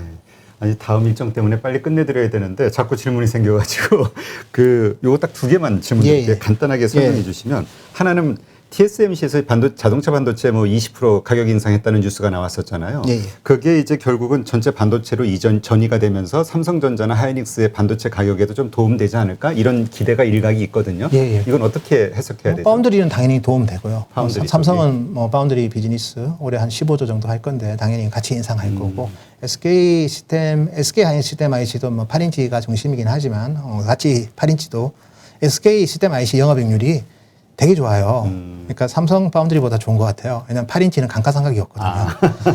그래서 어쨌든 뭐 양사모도 그렇게 올릴 거고. 근데 이렇게 보셔야 돼요. 설비 투자를 대만 기업들도 많이 했거든요. 중국의 SMIC 투자를 많이 했는데 이번에 인상이 저는 마지막일 가능성이 크지 않을까. 생산 설비를 했고 그리고 뭐 설비 투자에 대한 자기들도 보상을 받아야 되니까 그렇죠. 20% 인상하고 저번처럼 막 이렇게 올라가는 게 아니라 20% 인상해서 장기 계약하고 끝날 가능성도 있기 때문에 아마 파운드리 가격 인상 때문에 또 혹시나 원재료비 올라가는 거 걱정하는 비메모리 반도체 올라가는 그런 질문들도 좀 많기 때문에 근데 뭐 20% 정도 인상이면 저는 충분히 수긍할 수 있지 않을까. 그리고 이번 인상이 거의 이제 마무리 단계인 것 같습니다. 네, 알겠습니다. 삼성전자가 M&A 하겠다 뭐 3년 내인가요? 뭐 하여튼 이렇게 이제 사실 약속을 했잖아요. 공언을 했는데 어떠한 회사를 인수하는 것이 가장 가치, 밸류를 높이는 거라고 개인적으로 판단하세요? 저는 뭐 삼성도 이제 그런 거에 대해서 시장과 소통도 했습니다. 뭐 전장이든 AI든 뭐 이런 미래 산업과 관련된 거를 해야 되는데 전장 쪽은 사실은 뭐 저도 계속 NXP 힘들 거라고 저는 계속 방송 나와서마다 이야기했어요. 왜냐하면 일단 가격이 비싸고 그렇지. 두 번째는 뭐 어쨌든 그 유럽도 자동차가 없는데 당연히 자기 국가 대비를 해야 됩니다. 자동차 반도체가 다 기하잖아요. 그래서 그렇죠. 만만치 않을 거라고 했고 그다음에 인수할 때 퀄컴의 사례가 있기 때문에 계약금을 반독점 규제 때문에 반독점이 어쨌든 그런 국가별로 그것 때문에 반독점 규제 때문에 어쨌든 중국에서 어프로브를 안 해줬거든요. 똑같이 그런 현상이 있기 때문에 전장은 생각보다 쉽지는 않을 것 같아요. 그래서 삼성이 이제 의미 있는 M&A를 한다고는 했지만 M&A라는 거는 또 딜이 클로징 돼야지 그렇죠. 판단하는 거고 그 정도로 열린 자세로 좋은 기업이 찾고 있다로 좀 이해하시면 될 것 같고 정말 3년 안에 못하더라도 너무 좀 실망 안 하셔도 될 것 같습니다. 그러니까 결국은 한다라는 거는 우리의 생각이 필요 없는 게 회사 차원에서 가장 효과적인 거를 할 테니까 예. 그냥 한다는 자체로만도 항상 열려 있다고 보셔야 돼요. 우리가 닫혀 있는 게 아니라 열린 자세로 무엇을 할지 최선의 방법을. 예, 시너지를 낼 기업이 있으면 주저 안 하겠다는 건데, 근데 그 기업이 팔 생각이 없고 그 기업이 너무 비싸거나 그렇죠. 그다음에 어떤 제도적인 이슈 때문에 뭐 계약금만 떼일 수 있는 그런 리스크도 크기 때문에 그걸 종합해서 봐야 돼요. 마지막에 인력이 다 나가버리면 의미가 없거든요. 그렇죠, 그래서 또. 그런 것까지 감안해서 하지 않을까 보고 있습니다. 네, 알겠습니다. 네, 역시 또 우리 노근창 센터님하고 말씀을 나누다 보니까 이제까지 좀 흐릿하게 반도체에 대해서 그 불확실하게 보였던 이 향후 전망 같은 것들이 그리고 현상 이런 문제들이 명확하게 좀 이해가 되네요. 네, 네. 그 상당히 반도체 이 급변동이 있어가지고 마음고생 많이 저희도 하셨을 것 같은데 힘들더라고요, 솔직히. 네, 그렇죠. 왜냐하면 여러 가지로 저희도 좀 좋게 봤던 상황에서 너무 이제 급변해서 근데 다행스러운 거는 이게 아주 추운 겨울이었으면 저도 더 힘들었을 건데 뭐 저희가 종합적으로 체크해봐도 아주 추위가 크지는 않을 것 같고 약간 뭐 더울 때 좀 인디안 서머? 예, 인디안 서머 정도로 저는 보는데 또 뭐 혹시나 제가 생각했던 것보다 또 다르게 갈 수는 있으니까 또 혹시 그런 상황이 되면 또 한 번 또 네, 말씀드리겠습니다. 바로 또 알려주시면 또 예. 제가 투자에 도움이 되겠죠. 네, 오늘 이렇게 긴 시간 수고하신 현대차증권 노근창 센터장님께 감사드립니다. 수고 많으셨습니다. 감사합니다. 네, 네, 오늘 하루도 고생 많으셨고요. 네, 주말 편안하게 보내시고 다음 주 기대하면서 또 월요일을 맞이해 보시죠. 고생 많으셨습니다.